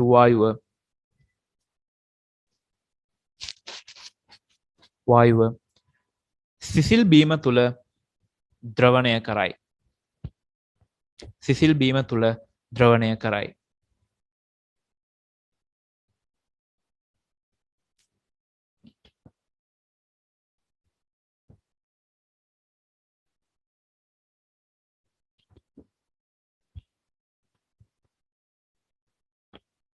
ද්‍රවණය කරයි හරි ඊට පස්සේ දැන් ළමයි දැන් මේ වායුවක ද්‍රාව්‍යතාවය කෙරෙහි ළමයි සාධක දෙකක් බලපානවා හරි වායුවක ද්‍රාව්‍ය ඔයාලගේ ඔය පොතේ නම් ඊට වඩා තව ගොඩක් මේ ඔය වගේ පැහැදිලි කිරීම තියෙනවා. ඒවා වැඩක් නැහැ. ඔය අත්‍යවශ්‍යම ටික විතරයි මම ගත්තේ. හරි. දැන් එතකොට මේ වායුවක ද්‍රාව්‍යතාවය කෙරෙහි බලපාන සාධක දෙකක් තියෙනවා. දැන් අපි කලින් කතා කරුවානේ ද්‍රාව්‍යතාවය කෙරෙහි බලපාන සාධක තුනක් මොනවාද? උෂ්ණත්වය, ද්‍රාව්‍ය ස්වභාවය සහ ද්‍රාවකයේ ස්වභාවය කියලා තුනක් කතා කරුවානේ. මේ වායුවක ද්‍රාව්‍යතාවය කෙරෙහි ළමයි සාධක දෙකක් බලපානවා. එකක් උෂ්ණත්වය. ඒක හරි. අපි කලින් කතා කරපු එක්කෙනාම තමයි. උෂ්ණත්වය. හරිද? උෂ්ණත්වය එක්කෙනෙක්. අනිත් එක්කෙනා තමයි මෙතනදී පීඩනය. හරි? පීඩනය. මෙන්න මේ කියන සාධක දෙක තමයි බලපාන්නේ වායුවක ද්‍රාව්‍යතාවය කෙරෙහි. උෂ්ණත්වය සහ පීඩනය. හරි? අපි කලින් කතා කරේ ඝන ද්‍රව්‍යයකට ඝන ද්‍රව්‍යයක ද්‍රාව්‍යතාවය කෙරෙහි බලපාන සාධක. එතන තුනක් තිබ්බනේ. මොනවාද? උෂ්ණත්වය, ද්‍රාවකයේ ස්වභාවය සහ ද්‍රාව්‍ය ස්වභාවය. දැන් අපි කතා කරන්නේ වායුවක ද්‍රාව්‍යතාවය. එතකොට මෙතනදී උෂ්ණත්වය, පීඩනය කියන සාධක දෙක තමයි වායුවක ද්‍රාව්‍යතාවය කෙරෙහි බලපාන්නේ. එතකොට ළමයි දැන් මේ උෂ්ණත්වය වැඩි කරනකොට හරි උෂ්ණත්වය වැඩි කරනකොට අපි කලින් නම් කිව්වා ද්‍රාව්‍යතාවය වැඩි වෙනවා කියලා නේ. සෙල්සියස් අංශක 25 මැග්නීසියම් ක්ලෝරයිඩ්ගේ ද්‍රාව්‍ය ජල ද්‍රාව්‍යතාවය ග්‍රෑම් 53ක් තිබ්බේ. අපි කීවා ඕක සෙල්සියස් අංශක 26ට එද්දී 56ක් මට මතක නැහැ ඉස්සෙල්ලා කියපු ඉලක්කම් 56ක් වෙයි. ඔය විදිහට වැඩි වෙනවා කියලා. හැබැයි මෙතන ඒකේ අනිත් පැත්ත වෙයි. ඝන ද්‍රව්‍යයකට අදාළව මේක හරි. ඝන ද්‍රව්‍යයක උෂ්ණත්වය වැඩි කරනකොට පද්ධතියක උෂ්ණත්වය වැඩි කරනකොට එයාගේ ද්‍රව්‍යතාවය වැඩි වෙනවා. ඒක හරි. හැබැයි වායුවක උෂ්ණත්වය වායුවක් අන්තර්ගත පද්ධතියක උෂ්ණත්වය වැඩි වෙද්දී උන්ගේ ද්‍රව්‍යතාවය අඩු වෙනවා. ඇයි එහෙම වෙන්නේ? මොකද්ද හේතුව? ඒකට හේතුවක් තියෙනවා. ඒ විදිහට වායුවක ද්‍රාව්‍යතාවය උෂ්ණත්වය වැඩි වෙද්දී අඩු වෙන්න හේතුවක් තියෙනවා. ළමයි වායුව කියලා කියන්නේ කවුද? නිදහස් ඒ කියන්නේ සාර්ම්‍ය අර අන්තරාණුක ආකර්ෂණ බල ඊටාම අඩු ප්‍රභේද නේ. ඒ කියන්නේ යාලාගේ අංශු සැකැස්ම ඊටාම සරලයි. දැන් අපි දන්නවා පදාර්ථයේ අපි අංශු සැකැස්ම අනුව කතා කරුවොත් ඝන ද්‍රව්‍යයක අංශු ඊටාම තදින් ළඟින් ඇහිලා තියෙන්නේ. ද්‍රවයක ඊට වඩා අංශු දුරස්ථයි. ඊටත් වඩා අංශු වායුවක දුරස්ථයි. එතකොට අපි මේ වායු අන්තර්ගත පද්ධතිය මේ ද්‍රාවකය රත් කරනකොට සිදුවෙන දේ තමයි මේ වායු අංශු වල ඝනත්වය අඩු වෙනවා. හරි. ඕක ඇත්තටම අපිට පැහැදිලි කරන්න පුළුවන් ඝනත්වය කියන සංකල්පයත් එක්ක. හරිම විදිහට ඔක පැහැදිලි කරගන්න පුළුවන් ඒකෙන්. ඝනත්වය සමානයි ස්කන්ධය බෙදීම පරිමාවනේ. ඝනත්වය සමානයි ස්කන්ධය බෙදීම පරිමාවනේ. එතකොට මොකක්ද දන්නවද වෙන්නේ? උෂ්ණත්වය වැඩි කරනකොට ළමයි පරිමාව වැඩි වෙනවා. හරි? උෂ්ණත්වය වැඩි කරනකොට පරිමාව වැඩි වෙනවා. ඒ කියන්නේ ප්‍රසාරණය වෙනවා. හරි? උෂ්ණත්වය වැඩි කරනකොට අපි මෙයාගේ පරිමාව වැඩි වෙනවා. ප්‍රසාරණය වීමකට ලක් වෙනවා මෙයා. අන්න ඒ ප්‍රසාරණයේ ප්‍රතිඵලයක් වශයෙන් දැන් බලන්න මුන් දෙන්න අතර සම්බන්ධය මොකද්ද? ප්‍රතිලෝම සමානුපාතික සම්බන්ධයක් නෙතියේ. මම මේක ඔයාලට කියලා දීලා තියෙනවා. අර පේපර් ක්ලාස් එකේ දී එක්තරා ප්‍රශ්නයකදී ඔය අනුලෝම ප්‍රතිලෝම කතාව ගන්න ඕන විදිය මම කියලා දීලා තියෙනවා. දැන් මේකයි ඉන්නේ ඉරෙන් 15නේ. බෙදීමේ ඉරෙන් 15නේ ඉන්නේ. එතකොට මෙයා සහ ඝනත්වය අතර තියෙන ප්‍රතිලෝම සමානුපාතික සම්බන්ධය. උෂ්ණත්වය වැඩිවීමේ ප්‍රතිඵලයක් වශයෙන් පරිමාව වැඩි වෙනවා. මෙයා ප්‍රසාරණය වෙනවා. හරිද? උෂ්ණත්වය වැඩි වෙනකොට ප්‍රසාරණය වෙනවා. අන්න ඒ ප්‍රසාරණය වීමේ ප්‍රතිඵලයක් වශයෙන් ළමයි ඒ වායුවේ ඝනත්වය අඩු වෙනවා. එතකොට දැන් කල්පනා කරන්න ගල් කැට ටිකක් ජලයට දාපුවාම ඇයි ගල් කැට ජලයේ පල්ලෙහාට යන්නේ? ගල් කැටවල ඝනත්වය ජලයේ ඝනත්වයට වඩා වැඩි නිසා නේද? පොල් තෙල් ටිකක් ජලයට දාපු මේ ජලයේ පොල් තෙල් ටිකක් ජලයට දාපුවාම ඇයි පොල් තෙල් ජලය මත පිට පාවෙන්නේ? ජලයේ ඝනත්වයට වඩා පොල් තෙල් වල ඝනත්වය අඩු නිසා. එතකොට උෂ්ණත්වය වැඩි කරද්දී මෙන්න මේකගේ පරිමාව වායුවේ පරිමාව වැඩි වෙනවා. ඒත් එක්කම අනිත් පැත්තෙන් උගේ ඝනත්වය අඩු වෙනවා. ඝනත්වය අඩු වෙනවා නම් එයාලා බලන්නේ තවදුරටත් පල්ලෙහාට යන්නද නැත්නම් තවදුරටත් ඉහළට යන්නද? එයාලා ඉහළට යන්න බලන්න. එතකොට ද්‍රාවණය තියෙනවා. හැබැයි ද්‍රාවණයේ උෂ්ණත්වය වැඩි වීම නිසා අන්තර්ගත වායුන්ගේ පරිමාව වැඩි වෙලා ඝනත්වය අඩු වෙනවා. එතකොට වායුන් මොකද වෙන්නේ? ටිකෙන් ටික අර ද්‍රාවණයෙන් ඉවත් වීමට පෙළඹෙනවා. ද්‍රාවණය තියෙනවා. ද්‍රාවණයෙන් මතු පිට පෘෂ්ඨයෙන් අර වායුන් ඉවත් වෙන්න පෙළඹෙනවා. හරිද? මං කියප එක පැහැදිලිද? කියප එක තේරුණාද? හරි. ආයෙ මං කියන්නම්. උෂ්ණත්වය වැඩි කිරීමත් සමග වෙන්නේ මොකද්ද? වායුවේ පරිමාව වැඩි වෙනවා. පරිමාව වැඩි වෙනකොට උගේ ඝනත්වය අඩු වෙනවා. ඝනත්වය අඩු වෙනවා කියලා කියන්නේ ඌගේ ඉහළට යාමට දක්වන නැඹුරුතාවය. මොකද වායුවක් කියලා කියන්නේ අපි දන්නවා සැහැල්ලු ප්‍රභේද. හරි ඒවා ඝන ද්‍රව තරම් අර දැඩිභාවයෙන් නෑ අංශු. ඒතකොට සැහැල්ලු විදිහට අංශු පිහිටලා තියෙයි. ඒතකොට පරිමාව වැඩි වෙනවා කියලා කියන්නේ මෙයාගේ ඝනත්වය අඩු වෙනවා කියලා කියන්නේ භාජනය තුල තියෙන වායු අංශු මෙන්න මේ ඉහළ අවකාශයට නික්ම යාමට දක්වන ප්‍රවණතාවය වැඩි වෙනවා. එහෙනම් උෂ්ණත්වය වැඩි වෙද්දී වායුවක ද්‍රාව්‍යතාවය අඩු වෙනවා. පැහැදිලිද? උෂ්ණත්වය වැඩි වෙද්දී වායුවක ද්‍රාව්‍යතාවය අඩු වෙනවා. හොඳට මතක තියාගන්න. අවස්ථා දෙක පටලවා ගන්න එපා. අතනදී උනේ උෂ්ණත්වය වැඩි වෙනකොට ද්‍රාව්‍යතාවය වැඩි වීම. උෂ්ණත්වය වැඩි වෙද්දී ද්‍රාව්‍යතාවය වැඩි වුණා. වායුවක වෙන්නේ ඒකේ අනිත් පැත්ත. උෂ්ණත්වය වැඩි කරද්දී ද්‍රාව්‍යතාවය අඩු වෙනවා. හරි? හොඳට තේරුම් ගන්න. මෙන්න මේ ඝනත්ව සමීකරණ මෙව ඔයාලා දැන් දන්න දේවල්. ඒතකොට ආයේ ඇඟිල්ලෙන් එන කියන්න අවශ්‍ය නැහැ. හා මේක මෙහෙමයි ගාලා කියන්න අවශ්‍ය නැහැ. ඔවා ඔක්කොම ලස්සනට කියලා දීලා තියෙනවා. මම දැක්ක අර Google form එකේ ඔයාලට අර පාඩම් ලකුණු කරන්න කියලා මම දැම්මනේ අමාරු පාඩම්. පීඩනය පාඩම ලකුණු කරලා තිබ්බ සමහර අය. සමහර උන් ඒකේ පාඩම් 35ම ලකුණු කරලා. මහා මට ඉතින් ඒ උන්ගේ කියන්න එනවා ඉතින් ඒ වෙලාවට පරකේ පාඩම් 35ම සමහර උන් ලකුණු කරලා. මේ පන්ති එනේ උන්. අනිත් උන් නම් තව කමක් නැහැ කියමුකෝ හා. හරිද? එවුන් දැන් අපි දන්නෙත් නැහැනේ මොනුන්ද කියන්නේ. සමහර උන් පාඩම් 35ම ලකුණු කරලා. උඩ ඉඳන්ම ජීව රසායනික පදනම සරල රේඛයේ චලිතය ඊට පස්සේ තුන්වෙනි පාඩම තියෙනවා අපේ ආවර්ත වගුවක බලය සම්බන්ධ නිව්ටන් නියම ඝර්ෂණය කොහොම පාඩම් 35ම ලකුණු.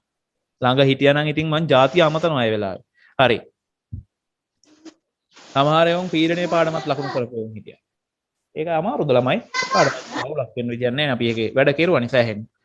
ඒක ඉතින් අර ගණන් හදන්න තියෙන චුට්ටක් ආයේ බලා ගන්න නෝට් එක. හරි. මේක අපි ලියමු. තව මේකේ පීඩනය කියන්න ඕනේ. හරි අහගන්නකො. අපි ලියලා පීඩනය ගැන කතා කරමු. මේ ටික ලියලා ඉමුකෝ. ඊට පස්සේ පීඩනය ගැන කතා කරමු. හරි ලියන්න මෙහෙම. ඊළඟ පොයින්ට් එක ලියන්න.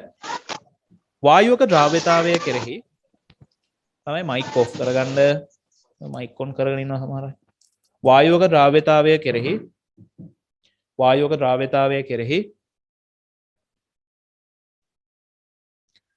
වායුවක ද්‍රාව්‍යතාවය කෙරෙහි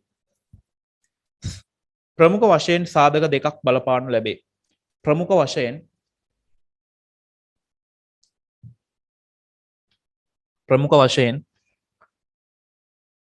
සාධක දෙකක් බලපානු ලැබේ.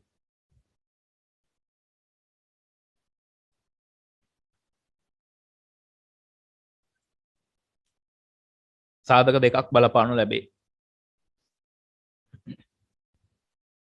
පළවෙනි එක ලියන්න. පළවෙනි එක උෂ්ණත්වය, දෙවෙනි එක පීඩනය.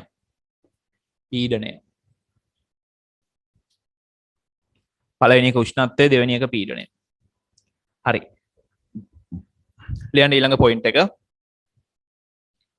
ලියන්න. උෂ්ණත්වය වැඩි කරන විට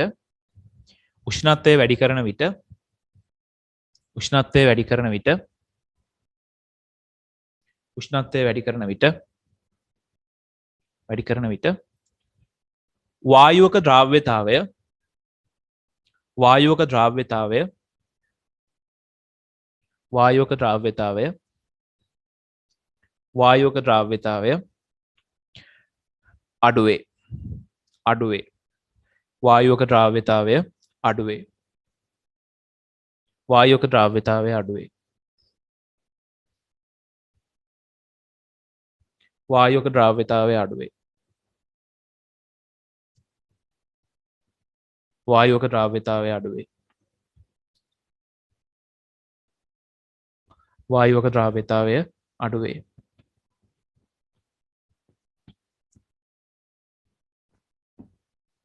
වායුවක ද්‍රාව්‍යතාවය අඩුවේ. එයට හේතු වන්නේ දිගටම ලියන්න. එයට හේතු වන්නේ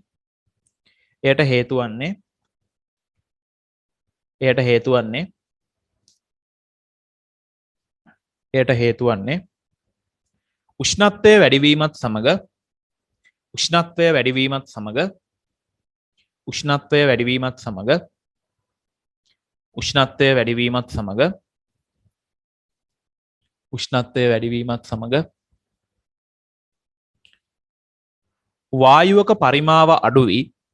වායුවක පරිමාව අඩු වී වායුවක පරිමාව අඩු වී උෂ්ණත්වය වැඩි වීමත් සමග වායුවක පරිමාව අඩු වී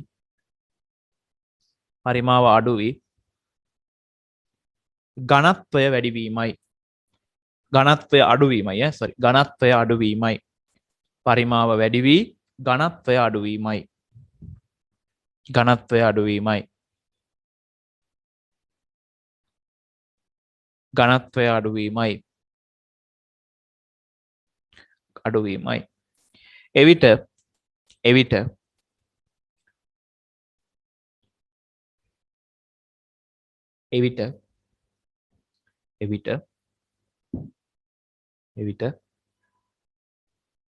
වායෝන්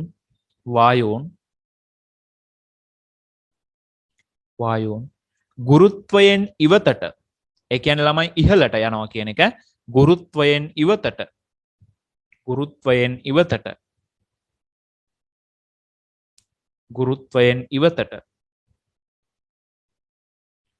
චලිත වීමට නැඹුරු වේ. චලිත වීමට නැඹුරු වේ. චලිත වීමට නැඹුරු වේ. චලිත වීමට නැඹුරු වේ. ගුරුත්වයෙන් ඉවතට චලිත වීමට නැඹුරු වේ.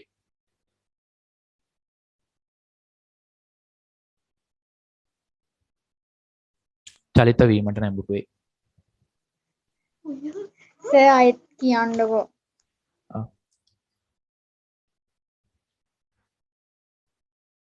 එවිට වායුන්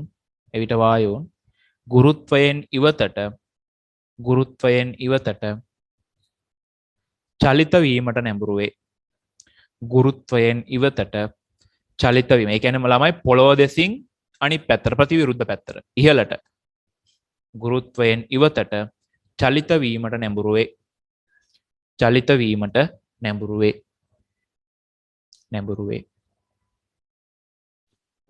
චලිත වීමට නැඹුරු වේ. හරි. ඊළඟට අපි කතා කරමු පීඩනය ගැන. පීඩනය ගැන කතා කරපුවාම මේකේ අපිට ඔය මූලික වශයෙන් තියෙන තියරි ටික ඉවරයි. තව පාඩමේ අගහරිය පොඩි තියරි කැලි ටිකක් තියෙනවා. ඊට පස්සේ අපිට කෙලින්ම යන්න තියෙන්නේ ගණන් හදන කොටසට. හරි. සංයුති ප්‍රකාශනය කියන කොටසට යන්න තියෙනවා. මේක ගොඩක් අයට අවුල් සහගත තැනක් නේ. ඔය සංයුති ප්‍රකාශනය කියන එක ගොඩක් අයට අවුල් සහගතයි. බලමුකෝ අවුල් වෙනවද කියලා. හරි. ඊළඟට පීඩනය. අහගන්න. පීඩනය දැන් කොහොමද වායුක ද්‍රව්‍යතාවය කෙරෙහි බලපාන්නේ? හරි. දැන් අපි කිව්වා ඉස්සෙල්ලා සිසිල් බීම නිෂ්පාදනය කරනකොට කාබන් ඩයොක්සයිඩ් වායුව අධිපීඩන තත්ත්වයක් යටතේ යොමු කරනවා කියලා. ඇයි ළමයි අධිපීඩන තත්ත්වයක් යටතේ යොමු කරන්නේ? ඔක ඉහළ ප්‍රෙෂර් එකක් යටතේ ගහන්න අවශ්‍ය නැහැනේ. ඔය නිකන් වායුව ඇතුල් කරන්න තිබ්බනේ. එහෙම නැතුව ඇයි ඕකට අධිපීඩන තත්ත්වයක් පාවිච්චි කරුවේ? හයි ප්‍රෙෂර් පාවිච්චි කරන්නේ ඇයි? අධිපීඩන පාවිච්චි කරන්න හේතුව තමයි ළමයි පීඩනය වැඩි කරන්න වායුව දිවෙන ප්‍රමාණය වැඩි වෙනවා. හරි. එතකොට අර සිසිල් බීම තුල වැඩි කාබන් ඩයොක්සයිඩ් ප්‍රමාණයක් දිය කරගන්න තමයි අධිපීඩන තත්ත්වයක් පාවිච්චි කරන්නේ. මොකද මම කියවනේ කාබන් ඩයොක්සයිඩ් දිය වෙච්චාම ඒකේ රසයක් තියෙනවා කියලා. උතනදී කාබොනික් අම්ලය හැදෙනවා. අන්න ඒක රසයි. හරිද? අන්නේ රසය වැඩි කරගන්න පුළුවන් කාබන් ඩයොක්සයිඩ් වැඩි වශයෙන් දිය කරගත්තා. ඊට අමතරව ඌට තව වෙන රසකාරක පාවිච්චි කරන ළමයිව කොකා කෝලා එහෙමනම් බොන්න මෙපෑ. හොඳ නෑ බොන්න. හරි මම ඊට කලින් දවසකත් කියන්න ඇති. ඕවා බොන්න එපා. සිසිල් බීම වල හොඳ නෙම නැති එක තමයි ඒක. හරි. ඕ බොන්න එපා ඕවා. හරි. ඕවා හොඳ නෑ. මොකද ඊටාම විෂ සහගතයි. හරි බොන්න නම් එපා ඔයාලා. ඔය මේ පිරිමි ළමයි තමයි විශේෂයෙන් ඕවා මේ බොනෝ බීම. ඔය වැඩි හරිය. ඔය බොන්න එපා. හරි. කොකා කෝලා නම් එපාමයි. ඊට කලිනුත් කියලා ඇති. හරි. එතකොට එහෙනම් අධිපීඩන තත්ත්වය යටතේදී වායුවක ද්‍රව්‍යතාවය අපිට පුළුවන් වැඩි කරන්න. හරි. ලියන්න එහෙනම් මෙහෙම. පීඩනය වැඩි කරන විට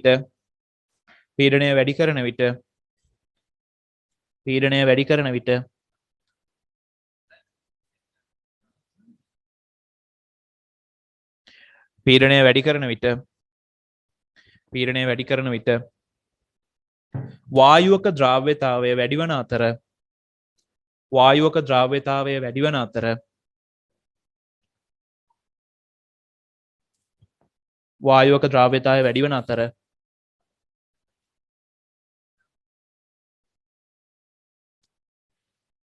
වායෝක ද්‍රව්‍යතාවය වැඩි වෙන අතර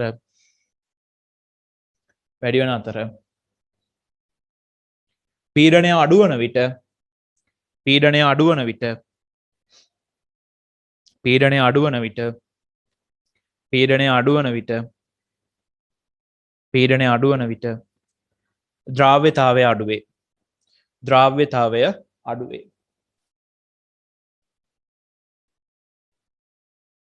අඩුවේ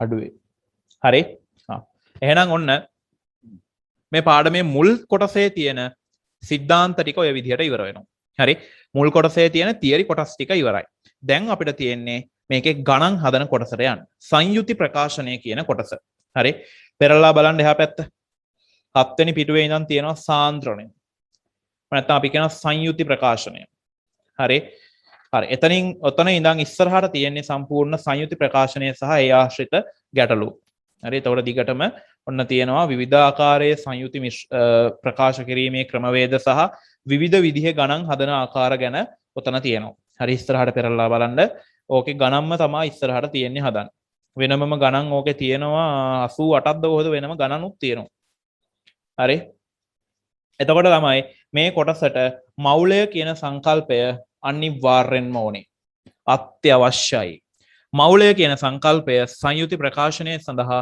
අනිවාර්යෙන්ම ඕනේ හරි අපි අදර මිශ්‍රණ පාඩම මෙතනින් නවත්තමු අපි අර සෙමිනාර් එකේදී මෞලය පාඩම පටන් ගන්නවා ඒකත් ඔයාලා වෙනුවෙන්ම කරන දෙයක් හරි මෞලය පාඩමම උතන්ට තෝරගන්න එක හේතුවක් තමයි මේ දවස්වල කතා කරමින් යන මේ පාඩම එතකොට මේ පාඩම කතා කරගෙන යනකොට මෞලය බැරි එකෙකුට අරකින් පුළුවන් මෞලය අල්ලගන්න. එතකොට ඒකත් ගොඩ මේකත් ගොඩ. හරි. ඒ හින්දා පාඩම මතක නැති ඔයාලා ඔක්කොම පුළුවන් අය ජොයින් වෙන්න. ප්‍රශ්නයක් නැහැ. දැන් ගිය සැරේ කෙරුවා තමයි පාඩම. නමුත් ওই පාඩම අර ගොඩක් අයට අපහසුයිනේ. ජොයින් වෙන්න පුළුවන් හැමෝටම ටියුට් තියෙනවා. හරි ටියුට් තිබ්බේ නැති කට්ටිය ඊයේ පෙරේද ඇවිල්ලා අරන් ගියා. එතකොට ඒ අය හැමෝම පුළුවන් හැමෝම පන්තියට සම්බන්ධ වෙන්න ඒකෙදී අපි බලමු මෞලය පාඩමට අදාළ ඔයාලට තව දුරටත් ගැටලු තියෙනවා නම් ඒවා විසඳෙයි. ඒක අනිවාර්යෙන්ම මෙන්න මේ මිශ්‍රණ පාඩමට ඕනේ. සංයුති ප්‍රකාශනය කියන කොටසට අනිවාර්යෙන්ම මේ මෞලය කියන සංකල්පය අවශ්‍යයි. හරි. එහෙනම් අද දවසේදී මිශ්‍රණ පාඩම නවත්තමු. අපි ඊට පස්සේ තරංග පාඩම පටන් ගමු.